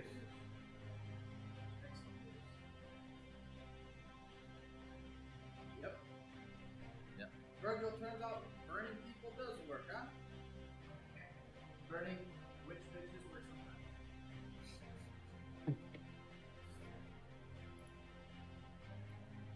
So I'm gonna go grab some wine and get some gold on Dylan's near wherever Dylan keeps gold usually. I don't know what that is, I guess. I'm just gonna toss a couple gold coins by where she of wine, Virgil. Okay. What do you guys do? What do you Okay, so there you guys find yourselves at the feed mill, kind of, in the late evening, in a sleepy Santatron. The temperate winter air outside, the only welcoming party. Well, I guess not the only one. There was the guard, but yeah, scant little reception upon your arrival this time. What do you guys do? It sounds like you're maybe tired, but yeah. Tell me. Shibello's gonna say to Anaji, "Oh, we got your staff. Although a little cold for comfort. Yes, but recover it we did." And Anaji sort of sweeps his gold-capped tusks around his field of vision as he looks around at you all, and he says, "Without you all, I would be without my most valuable prize. This is Wave, the Storm Bringer, and with it I wield the might of Gazra. Thank you." You're welcome. I'm sure it'll come in handy for the thing we face move in the future." Hearing the name of the staff, Ulfgar's eyes will light up a little bit, and he'll be like, "Stormbringer, eh?" And then he'll rub his great axe at his side, and he'll say, "This is Storm Splitter."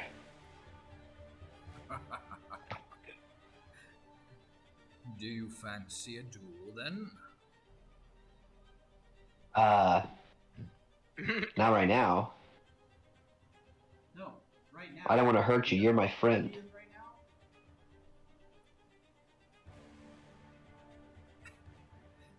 Say that again, Ulfgar? I said, "Not right now. Yeah, I don't want to hurt you. You're my friend." Ah. Well. Save him.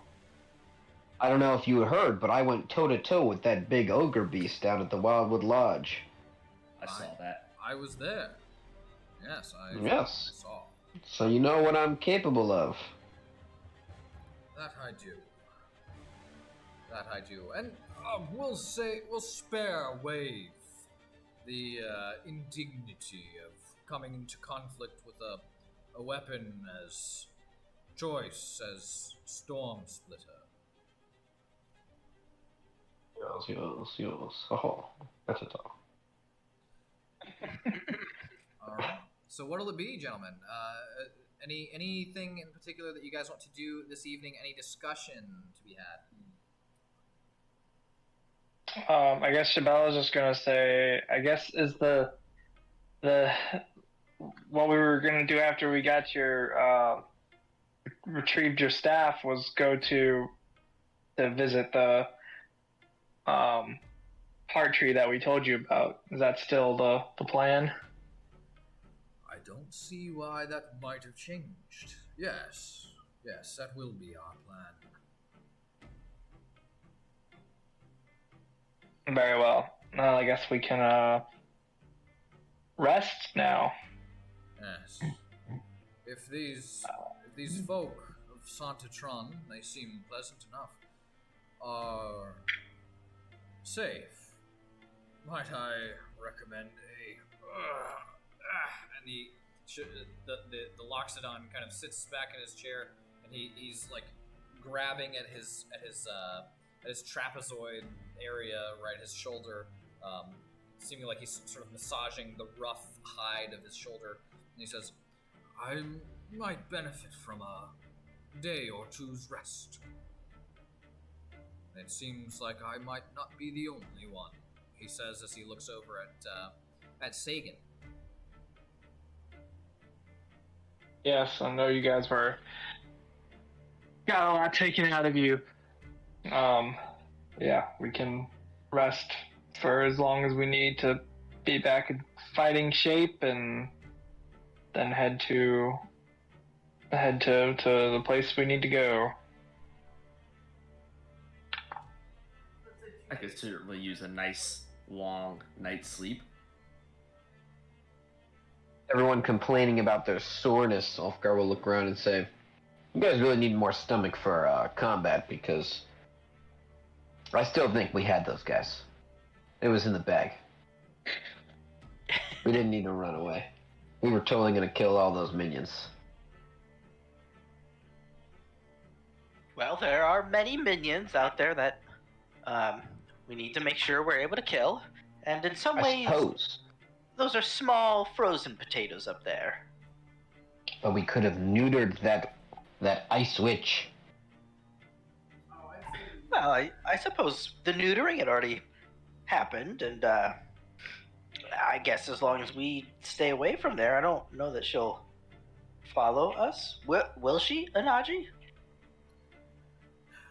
The whims of the Hiriwiel are fickle and unpredictable, but I feel sure that she will be waylaid enough by our assault on her sanctum to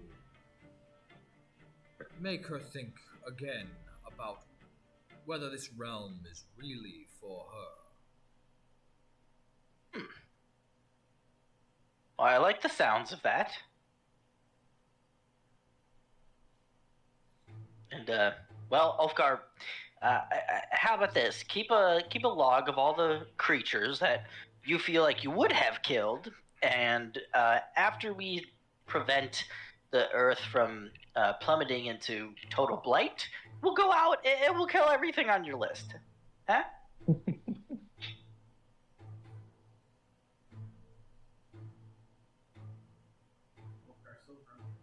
So grumpy. He sits in silent, Ulfgar, abject silence. you have your hand tightly clasped over your mouth, but I can see you nodding in agreement. It is what it is. It is what it is. We'll move on. well, I won't be grumpy all night. Let's go ahead and drink some multi wine and get ready for bed. All right then. All right. So with Yes, that, let's take some rest. So with that, you all, you all are able to find lodging. There are plenty of abandoned homes on the block just south of the feed mill. There is, there's the rooms at the feed mill themselves that you could try and occupy, and certainly there is the Etraine's Hill estate as well. So. Between those locales, you all find easily enough a place to lay your head for this this brisk late winter evening and get in a long rest. Oof. Needed. Excellent. I'm going to click the buttons that give me all the benefits therein. All right.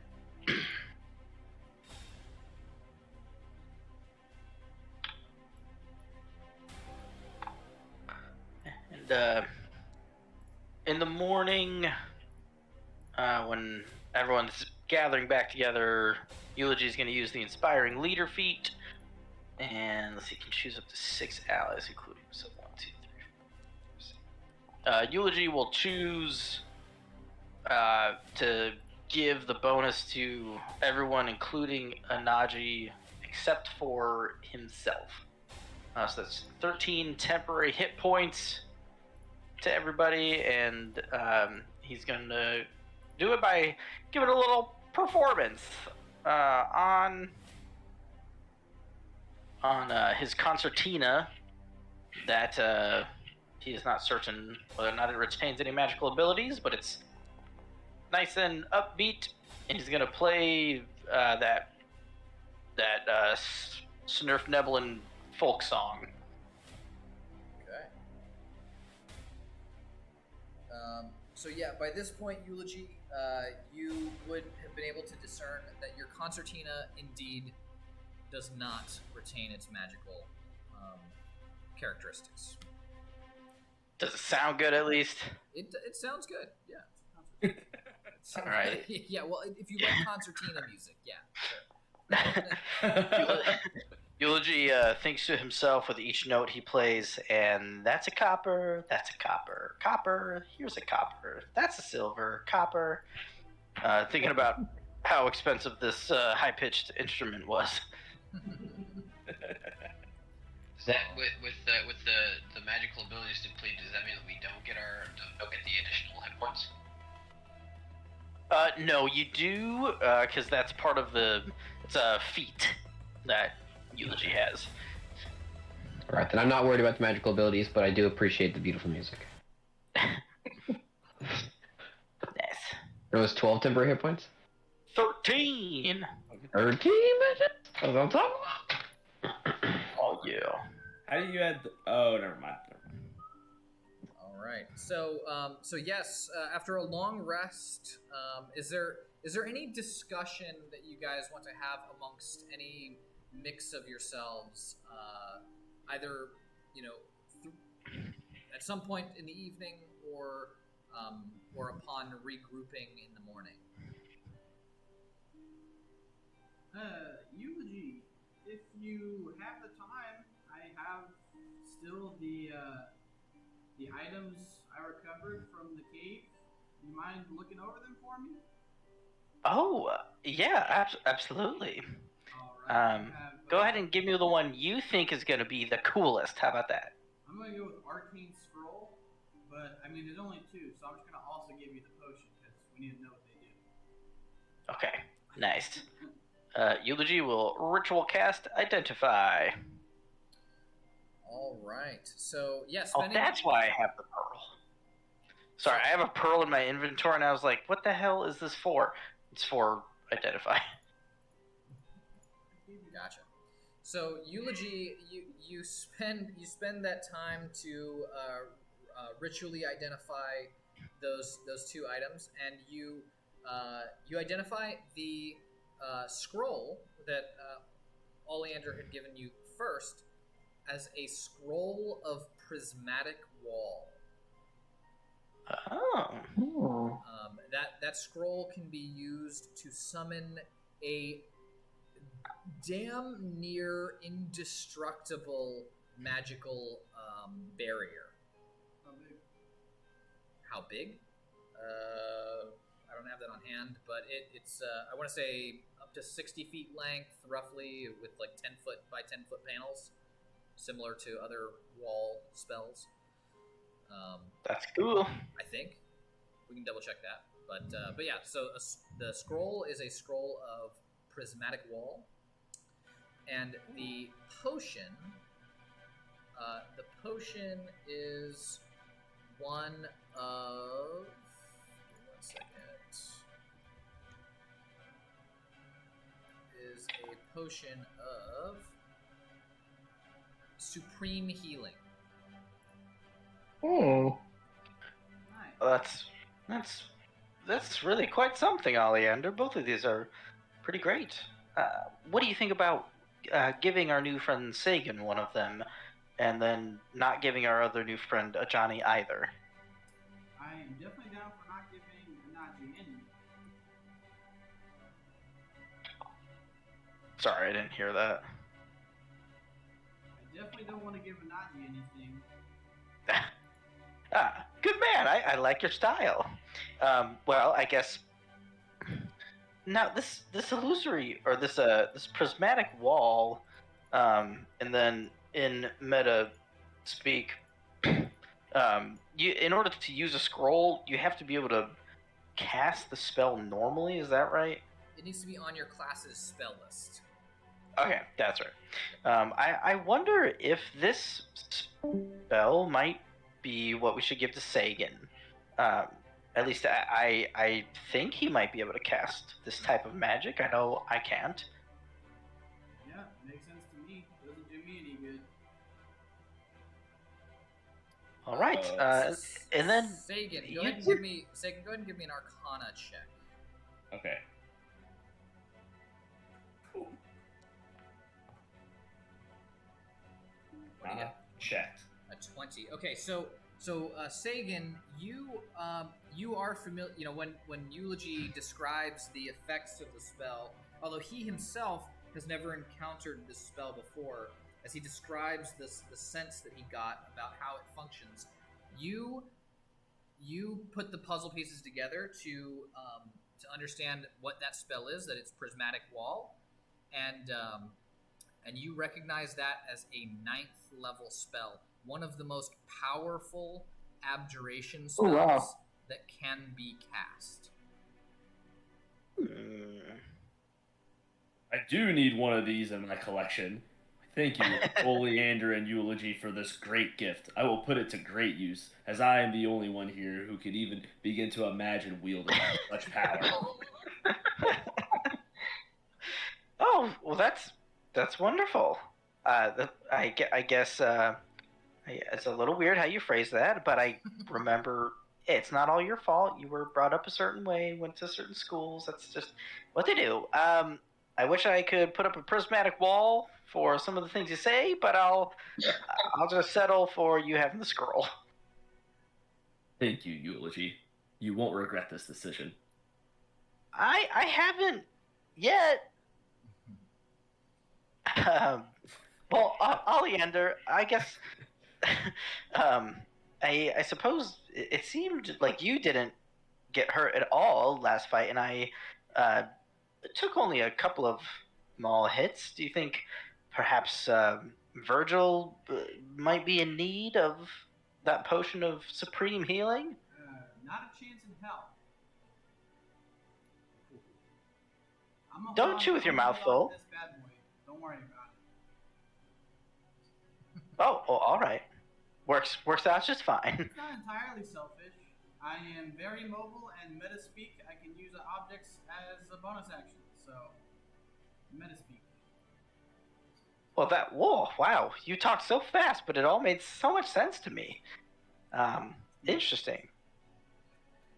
All right, so gathered back together, you all have these exchanges and find yourselves where? Do you all regroup at Etraine's Hill, at the Center Square Amphitheater, at the feed mill itself, somewhere else? The feed mill? The feed mill. Feed mill. Fantastic. Then sort of as you guys are regrouping, right? There's the morning feast is underway, and as welcome patrons of Delma Fulsts, you all are treated to a wonderful spread of fried bread and spices, as well as some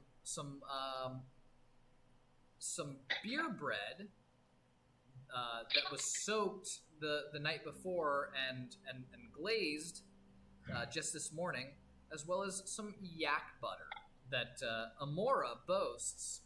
She got off of a particularly enterprising merchant that had rowed their way up the Tandak Canal that runs on the across the south side of town. That they had brought some yak butter with them up from Casimir along the canal, and it's about the only merchant that they've seen come up that way in a long while.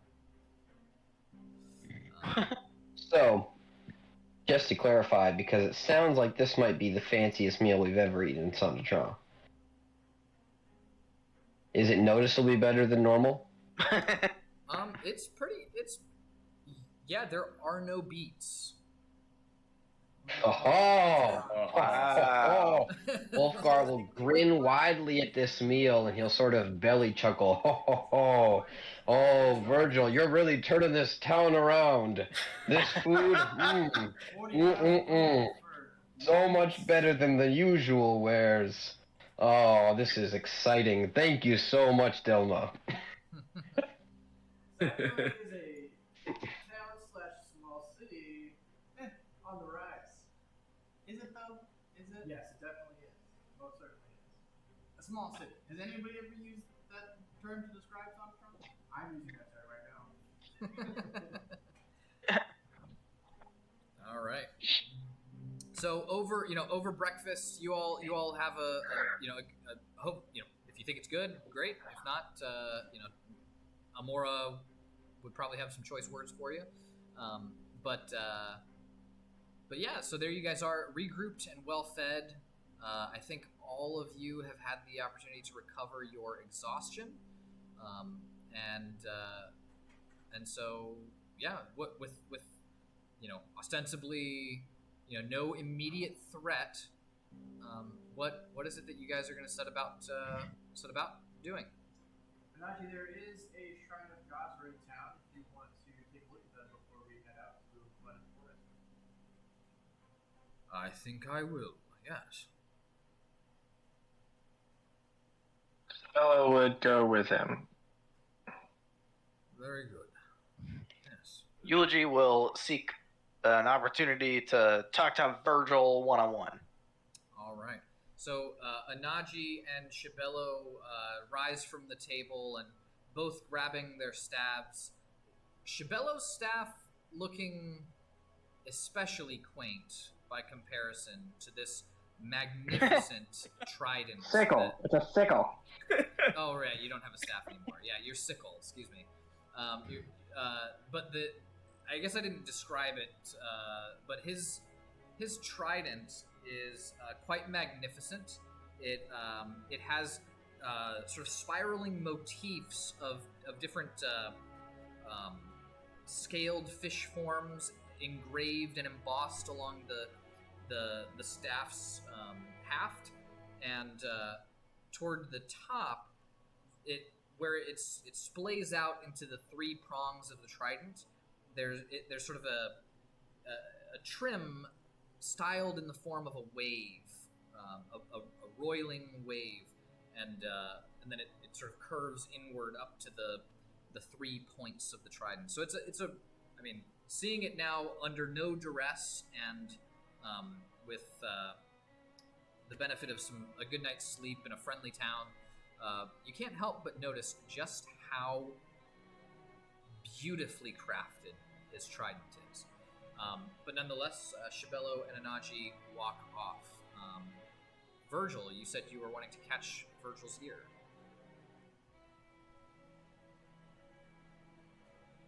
Did I say eulogy? You said Virgil. Oh, geez, eulogy. You said you wanted to catch Virgil's ear. Excuse me. Yes, that makes more sense. Yeah, so Eulogy will take a quick look at his back. No fire wings have sprouted. No, your fire wings are gone. Okay. Eulogy, feeling both positive about having been blessed with them and intrigued by it, approaches Virgil and says, Virgil, it would seem that Regathiel continually finds the two of us worth his blessings. I suppose we're on the right path. I agree. I do sometimes wonder, what do you think it is that drew Regathiel to fire, of all things? I don't know. I suppose it cleanses things the way his vengeance cleanses things. Roll a religion check with advantage.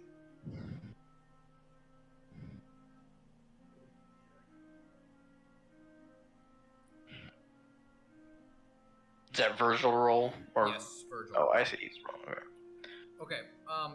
Okay. The nice thing is that the DC on this is not high, and by virtue of the fact that you've spent a lot of time studying Regathiel, and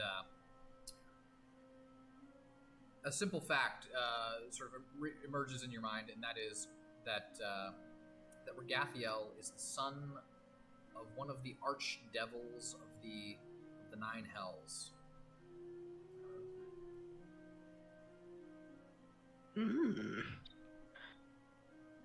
So perhaps Regathiel uses his flame for cleansing purposes, but even his own flame's origin seems to come from a darker place. And I think he has a bit of a chip on his shoulder about his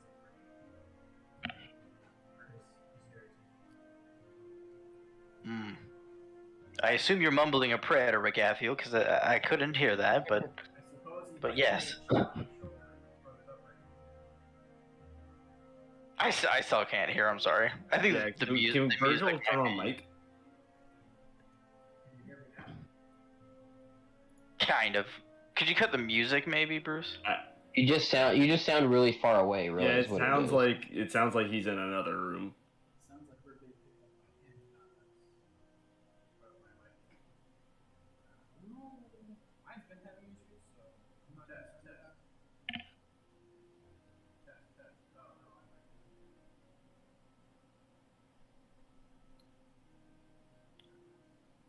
might. Okay, he said. What did you say, Dave? My dad has a bit of a chip on his shoulder. He said, I think Regathiel has a little bit of a chip on his shoulder from his upbringing. Ah. Well, I find nothing relatable about that, so I'm going to gloss over it. And I do appreciate a good flame. I suppose there is a great deal of things that are in need of cleansing. And cleansing can, in many ways, cleansing with fire, return the earth to the way it needed to be, and perhaps at some point we'll have to burn out the blight itself. Well, the prophecy did mention Crimson Templars for Gathel. Or it's like burning things, so I suppose it did. I do have a question for you, though. I mean, I was drawn to Regathiel by my own personal vengeance. What is it that you are hoping to gain from Regathiel's power? You yourself have your own vengeance that you seek? Well, I don't know anyone that's without a need for some amount of vengeance.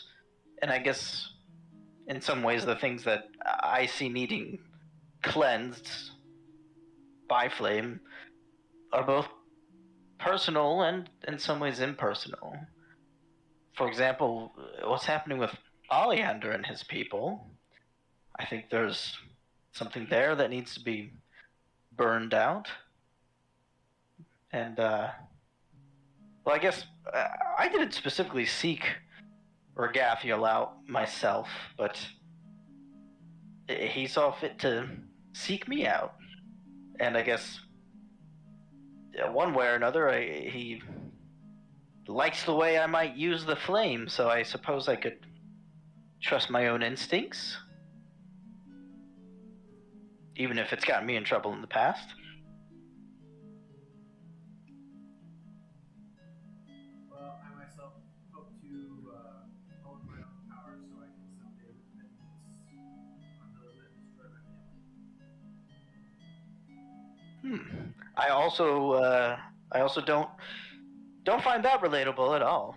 I guess in some ways I've maybe given up on the actual vengeance of it, but yeah, I wouldn't mind learning about the when or why or who or how. But I suppose these are all things that can take the time they need to come into the light, as it were.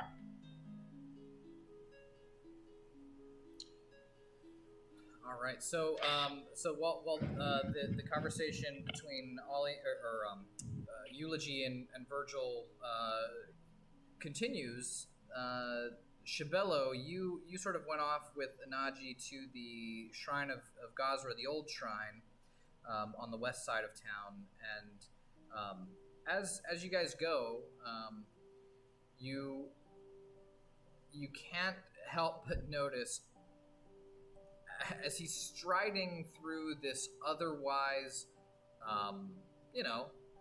country town of the Tandak Plains, the resplendent garb of Anaji is really out of place. He's got glittering gold ornamentation, his headdress polished to a T, despite the combat that you all saw the day, just last evening. His silks are as white as the snow that you all were fighting in, and he carries himself with poise, and so you all walk together toward the shrine, and along the way, Anaji says, "Shibello,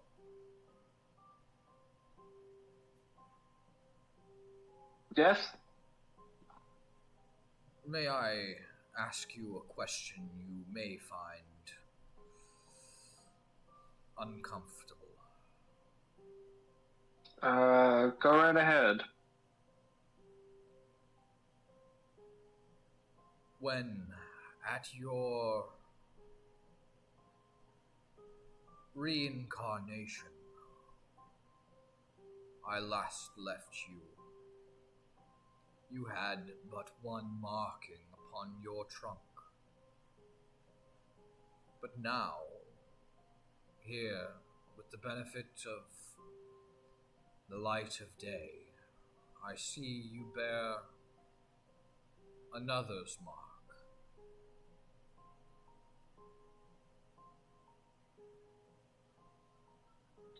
Yes, that I do know.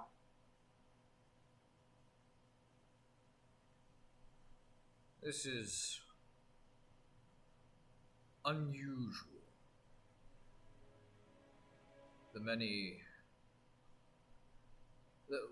The few of our kind who have seen Gosra's blessing have not turned away from her. What is it that has brought the light of Desna upon you? That's a question I'm seeking an answer to myself. And then I'll kind of just basically kind of tell them the whole story of in the Underdark. Like finding the star crystal, which is I have as a necklace around my neck, so I'll show them that. And then kind of the transformation from a druid of the spores into a druid of the stars that took place, the whole like cocoon thing. And I came out a completely different person. And I felt Gazra's tug at that, but I still don't entirely know what Desna's hand or purpose is for me. I have to imagine in some way it aligns with Our Lady Gazra, but I don't know for sure. The wind and the wave blow as they will. Far be it from lowly Anaji to question the will of those much greater than ourselves. Well, I thank you for your candid response. And who knows? Perhaps answers will be forthcoming sooner than we think. Shibello asked, you had mentioned telling me more about my transformation, since you say you were there. I don't know if this is now that time. And so this is right as you guys are walking into the old shrine's grove, and there's the star lilies rising up from the otherwise hard wintry ground in the clearing, and as you guys enter the shrine that Anaji says, yes, I do owe you that story. It was an unusual day. I found myself plodding through the Scar Thicket, having received a vision just a week before from Gosra. He told me to travel into the thickest part of the fungal forest of the Scar Thicket. And I obeyed. I was traveling, you see, on my way to the Moot of Ages in the Verdurin, and thought it might be a test of my resolve. It turned out it was a test of yours, and I was simply an instrument in her hands. I found you, well, the you used to be, splayed out, unconscious, half engulfed in predatory flora. You were a sorry sight, Shibello. But I knew in that moment that your path was not done. I knew in that moment that the will of the wind that blew through that fungal forest would bid me lay a hand on you, right where that mark rests on your trunk.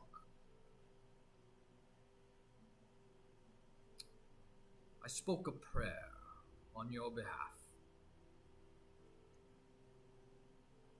and magic sprang forth. It engulfed you and surrounded both of us. The springing vines amidst a thick entanglement of fungal overgrowth wrapped you in a glorious, broad-leafed cocoon. And it was there I left you, content that what needed to be set in motion had been done. And surely it had. I saw you in a dream,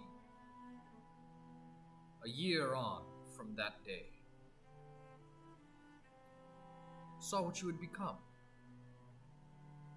A noble spirit, endeavoring with all your vigor in the cause of Gosra. More recently, I don't know what this mark of Desna might mean, but I know one thing, Shibello. You are a child of the wind and the waves, a dewdrop running sprightly off of High Jarth's leaf, no matter what comes. That is what you are now.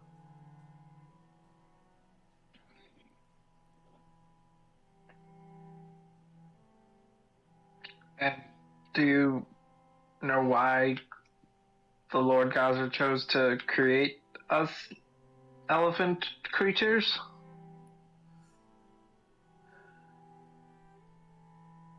There are not many of us. Only 7, by my counting. 7 of the sturdiest folk in all of Avistan and Geralt. Should more of our people find refuge elsewhere in this world, I know not. But you ask me what our purpose be. Is Ulfgar in earshot of this? No, he's not. Okay, never mind. You ask me what our purpose be. To stand ready. There's only fragments. Pharasma sees fit to let little slip by her veil over prophecy these days. But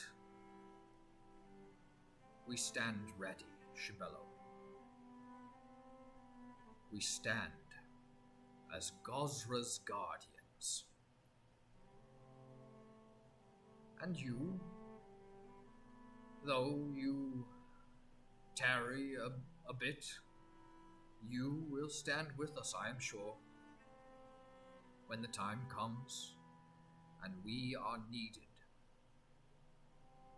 We will break with all the fury that our Master Gosra bestowed upon us on whatever threats come for her domain.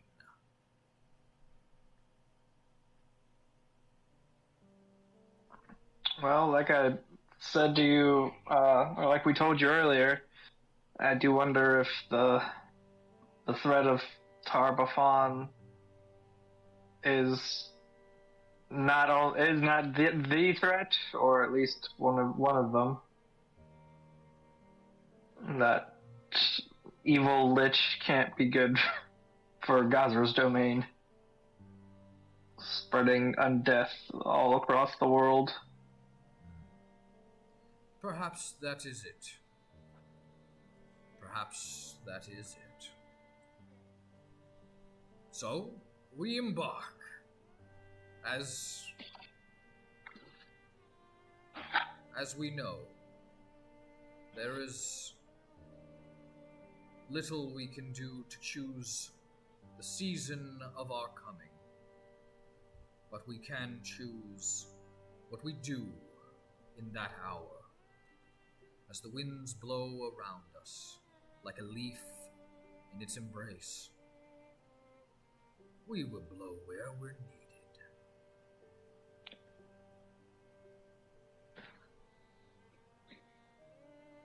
Come, we've tarried long enough.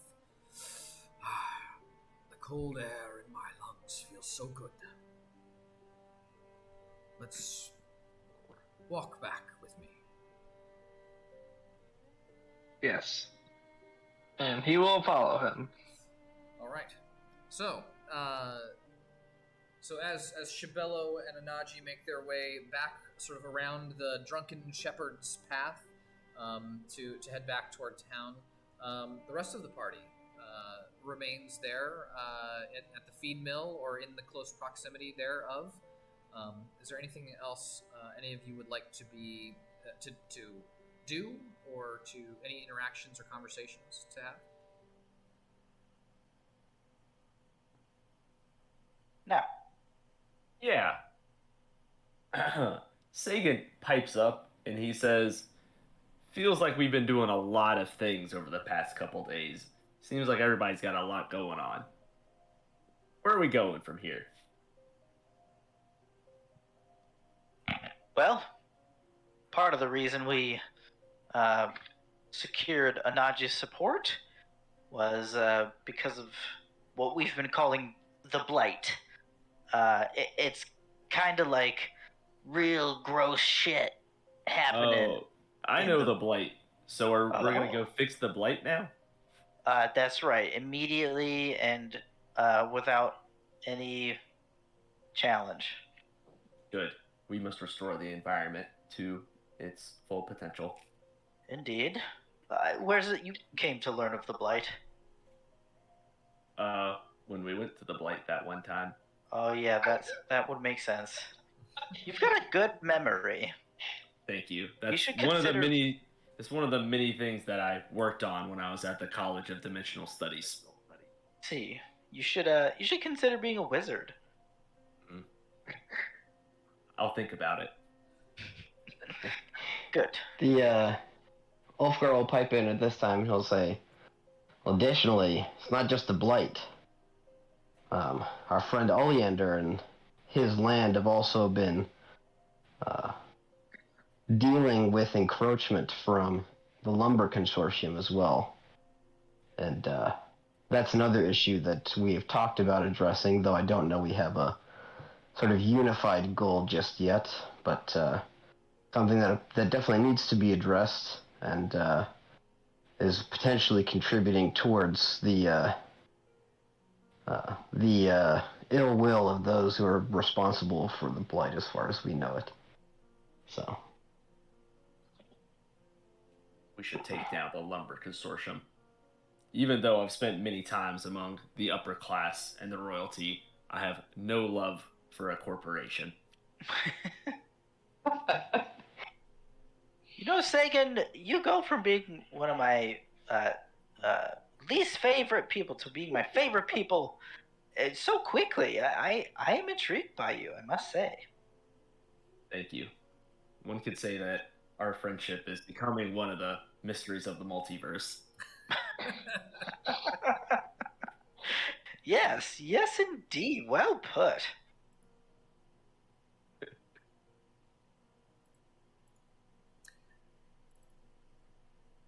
So yes, I think that's a. Whenever how long does it take to like pray to Gazra? I feel like I swear to well, I guess to I guess all the gods, or at least Torag and Brigathio. You know what, Ulfgar? If your god and my god started dating, their god dating name would be Toragathio. Isn't that great? I suppose, but Torag would never date Regathio. Oh, well, interesting. Who would Torag date? I'm very curious. Well, it would have to be another deity of us stout folk. The Allfather is very committed to dwarves, and dwarves Yes. alone, and our Committed, very that's- beautiful physique. It's a very interesting way to, I guess, you know, promote speciesism, but that's fine. That's all right. Good for Not that we Torag. can't appreciate I guess not to say we can't appreciate the beauty of non-dwarven people, but you know, it's just a thing. He created the dwarves for a reason. Yeah, you know what? That sounds good. I mean, everyone's allowed to have their own preferences. You know, that's all right. Truthfully, I don't know who Regathio would go for. Other than me, but yeah, I don't know. And so it's about that time when Shibello and Anaji come walking up to rejoin the rest of the group, and you all are rejoined together. They're at the center of Santatron.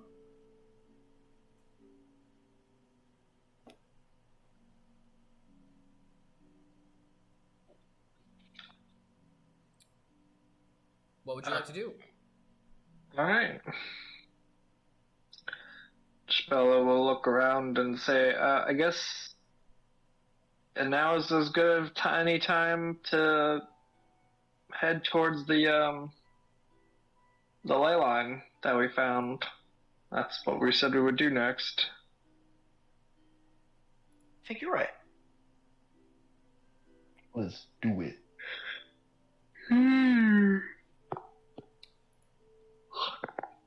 Okay. So you all set off on the road north from Saint Etraine and start making your way back toward the blighted lands.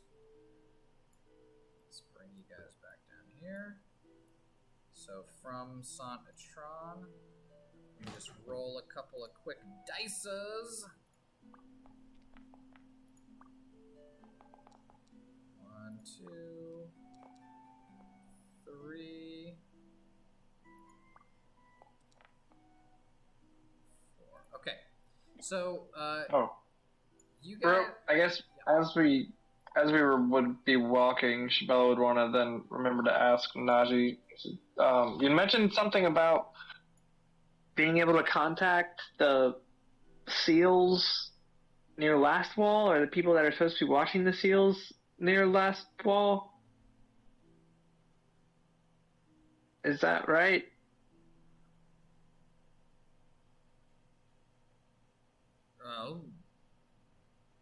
Yes, if we are able to find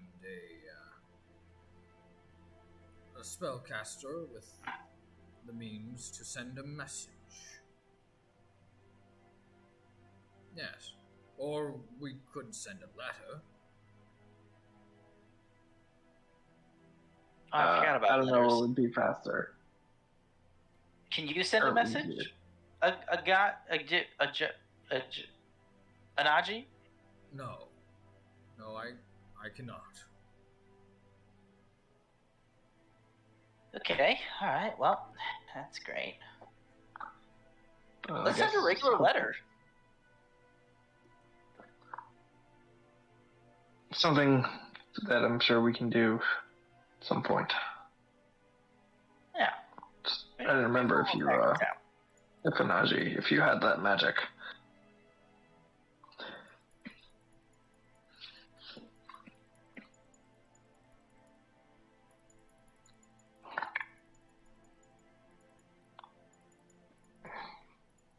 Alright, so it is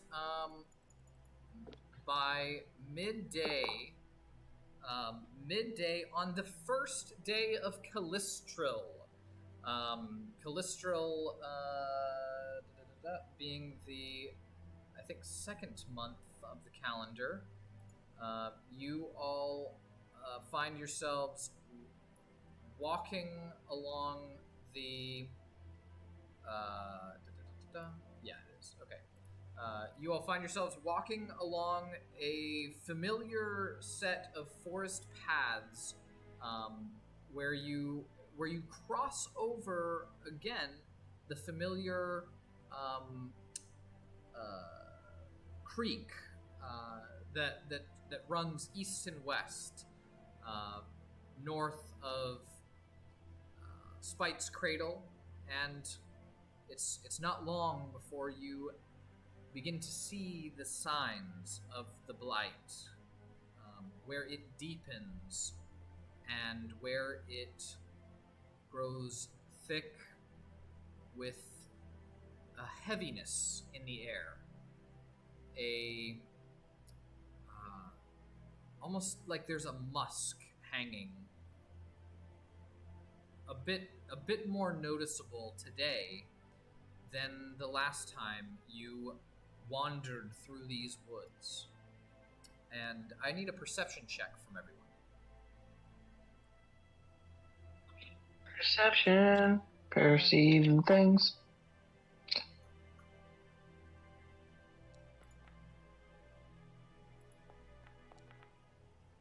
Oh.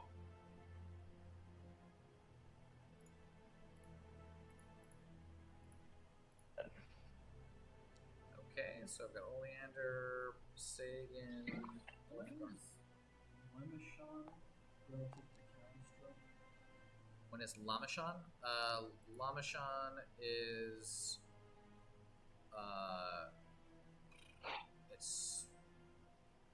8 months away, something like that, 8-9 months. So, Lamashon of this year already happened. No, you guys are in a new year. Your Calistral's Calistral equates to February. So we. Okay. So, Lamashon of 4711 AR is the future from now. Should be, yeah.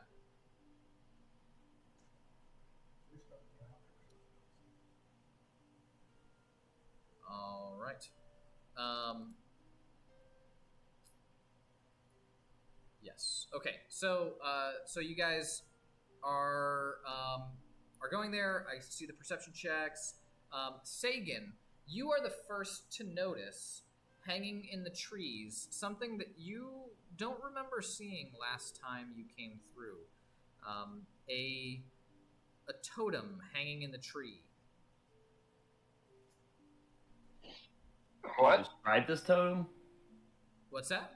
Can you describe the totem? Yeah, the totem. It's made of sticks and bits of sinewy rope that bind different sticks into almost like a triangular,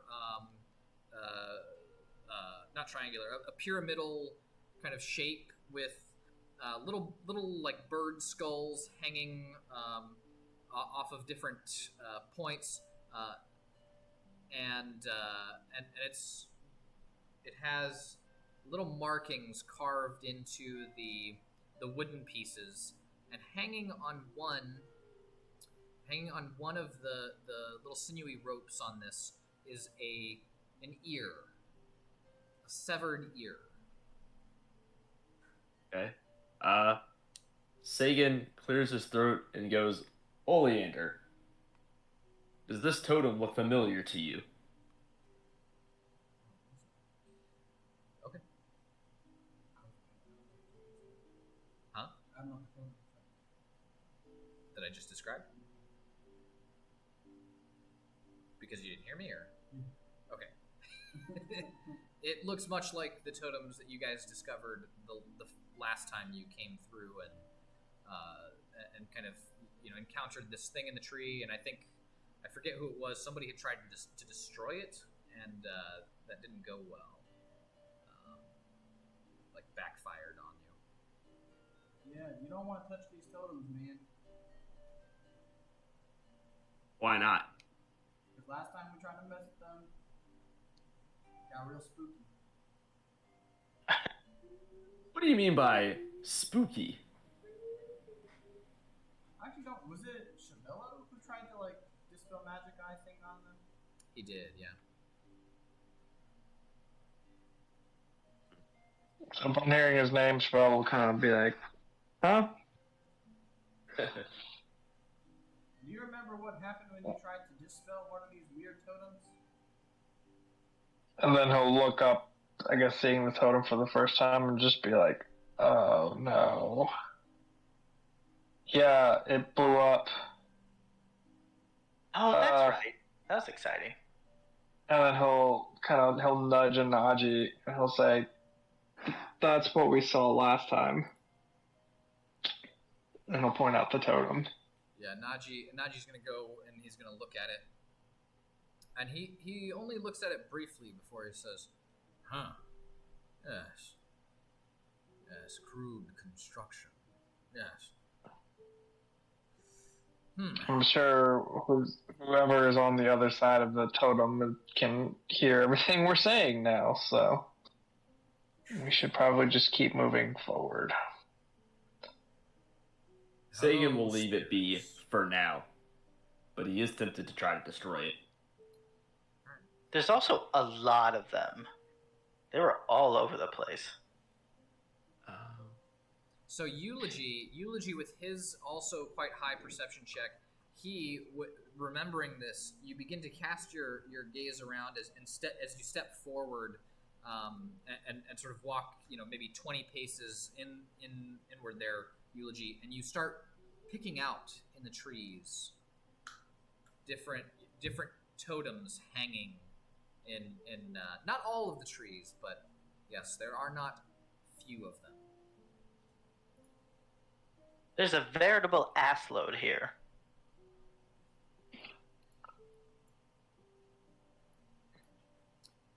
All right. But yeah, we're probably being listened to, and it's not necessarily the best thing, but here we are.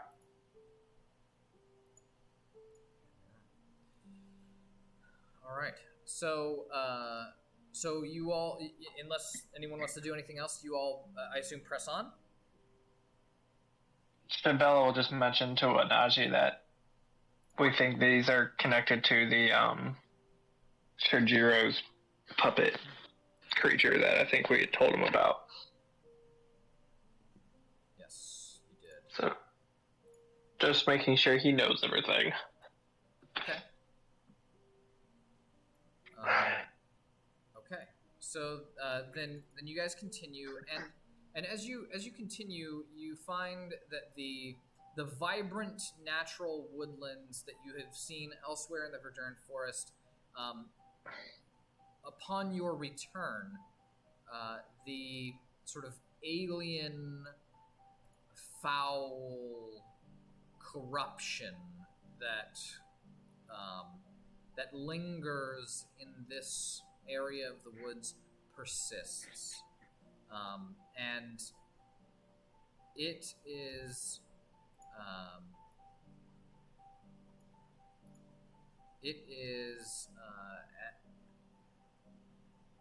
Even as much as you thought it couldn't look any stranger, those bulbous red growths that you had encountered upon previous visits seem to have spread and propagated with more and more of them across the woodland, this like alien desiccated woodland landscape. And all you can think to yourself is just how foreign a place this feels from the woodlands that you were experiencing on the Isle of Arrenway, the magnificent greenery and brilliant sort of natural splendor of the Isle of Arrenway compared to this place. It's night and day. It's night and day, and so you press on. Now you all know the way. You've been through here a few times before, so you all tell me just how far you'd like to go and where. I think that I understand your destination is the ley line, the great tree. But is there anything you'd like to do before you get there?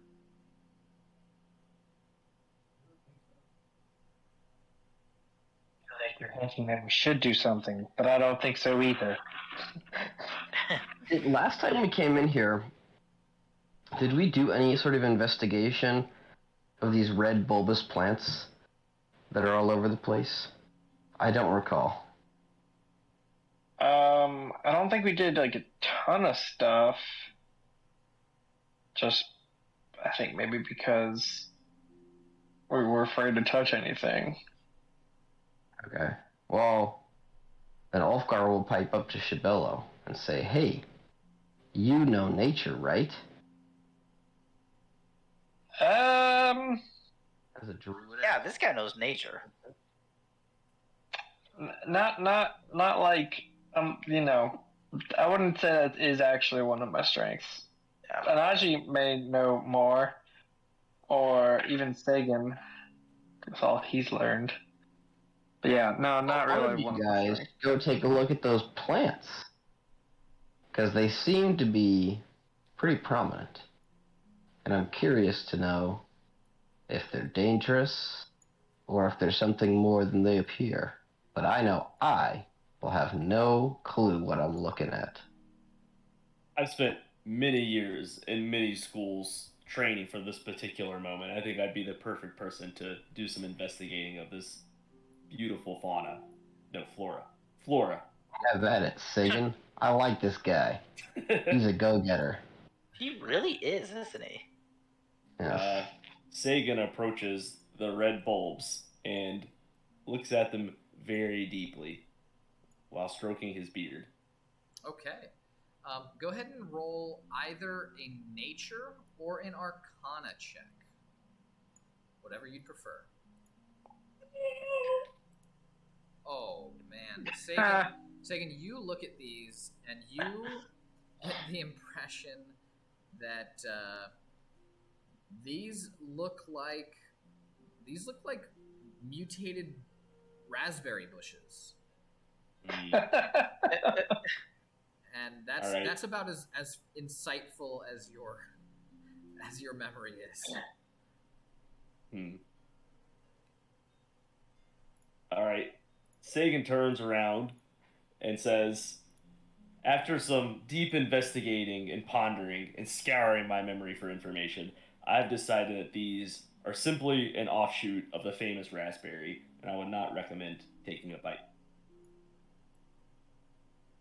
Well, that's a little bit of a disappointment. I thought they were going to be more significant than that, but given all of the work that you just listed that you've done and all the many years of preparation you said you've had to do this exact thing, I'm just going to take your word for it. That there's nothing more to these plants than mutated raspberries. I appreciate your trust. And it's about this point where Anaji is sort of like walking a little bit behind you guys and catches up and says, "Don't try to eat the raspberries." What would happen if I did eat the raspberry? To tell you true, Ulfgar, I don't know. But I do know that these fruits, if you can call them that, are suffused with a corrupt energy. Its nature is familiar to me, but how it arrived here is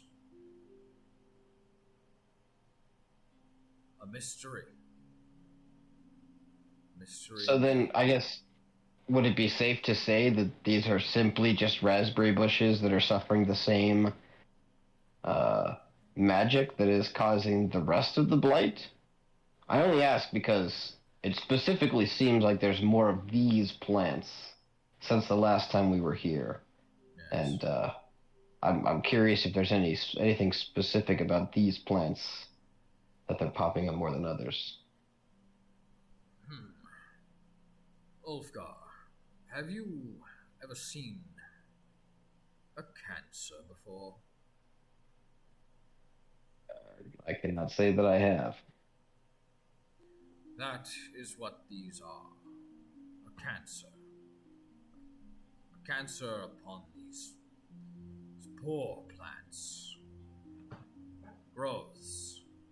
Pockets of foul energy that has pooled into clusters of putrescence and dark matter. No, these are not raspberries. And he turns towards Sagan with a look of like, this guy thinks, what are we talking about, raspberries? And he turns back to Ulfgar. He says, "Do be careful not to pop them, lest whatever foul essence resides within comes streaming out." That sounds similar to a creature we actually encountered last time we were in here. Every time we struck it, it spewed an ichor that that burned was not good.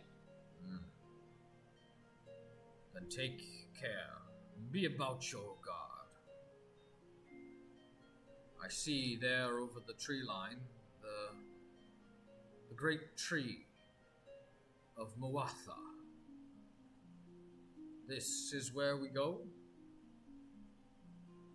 And he points over the tree line ahead of you guys, and sure enough, it's the great tree that you all had visited on the hilltop,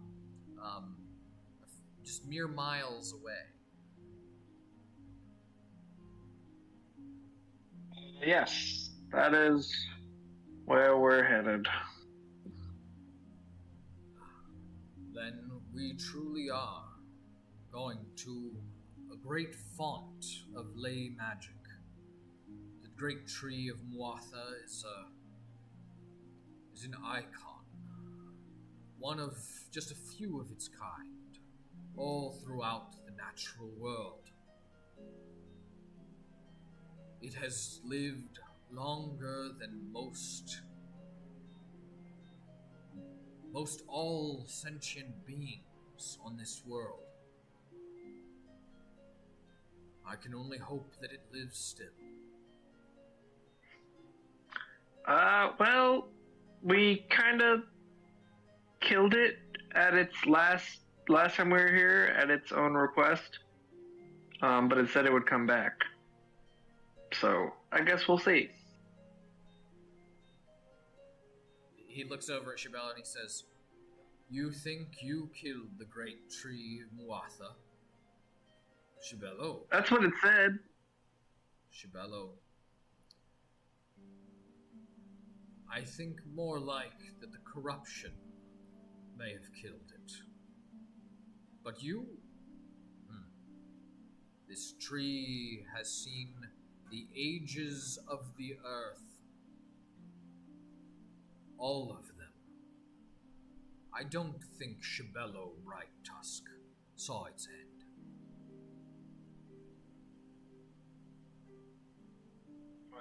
It's actually Ulfgar. But yeah. Alright. I don't know, I feel like I hit it pretty hard. I probably never hit that hard before.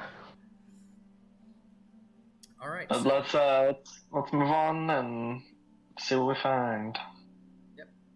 So sure enough, you guys press on, and you arrive to the glade. Right, there's sort of that glade that you've stumbled across before, that leads then to the open cavern mouth in the side in the hillside just further to the north. Do you all want to do anything in that glade before you head to the great tree? No. Okay. No. All right. So you all proceed into the cave mouth, and all around you, much as you found before, are the rocks jutting out from the dirt of the tunnel leading in to the dark interior. And as you press forward, you see a faint pink light. And as you come closer and closer, get further into the tunnel, you see up ahead of you where that light stands in the center of a great chamber. A chamber that you visited once before. And standing in the center of that chamber, as if grown anew, is a massive bulb. A red bulb. And standing next to that red bulb are two beings. One with an antler, an antlered skull perched atop where its head would be, cloaked in black robes with long, woody limbs hanging down from either side, and standing, slouching next to it, a humpbacked, pink-skinned, hulking creature with cancerous growths and misshapen, long, gangly limbs supporting its weight, the weight under its antlered crown. And they seem to be working together, tending to the bulb in the center of the room.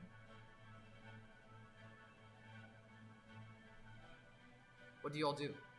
Wait, is it a bowl, a bowl, or a bulb? Bulb. Okay. Sorry. Yeah, thank you. Yep. This is the other? Oh, go ahead. I was gonna say this might be the best stopping point. Yeah. Yeah, I was gonna give you guys a chance to say or do something before we jumped off, but yeah, I think it's Gotcha. It's about that time. I was just gonna ask: is the obviously the black one we've recognized? Is the other one look like that rabbit thing that we called a rabbit, but maybe now more corrupted? Yes. Ah. Well, yeah, no. I mean, I think the only thing Shibello would say is it looks like that guardian of the forest that protected Oliander may have succumbed to the corruption, as it's now helping the blighted wooden creature. So Shibello, your voice carries a bit further than you may have intended, as it reverberates through the rocky cavern, and you hear the echo bounce back just before you see both attendants to the massive red bulb, with both of their crowns of antlers swiveling as they turn their heads toward the entrance of the cave where you all stand. And yeah, we'll pick back up there next week. Gonna fight this motherfucker again. I'll kill it. Good fighting, boys. I'll kill it every time. Matt's like, how many times? Third time's the charm. I guess I didn't move you guys to the map, so I don't know if Sagan, because I don't think you saw this last time, right? So. No, let me log back in. I thought. Oh, okay. You don't have to, but. All right, I'll get surprised by it next Monday. Yeah. I get to see the wonders of this chamber.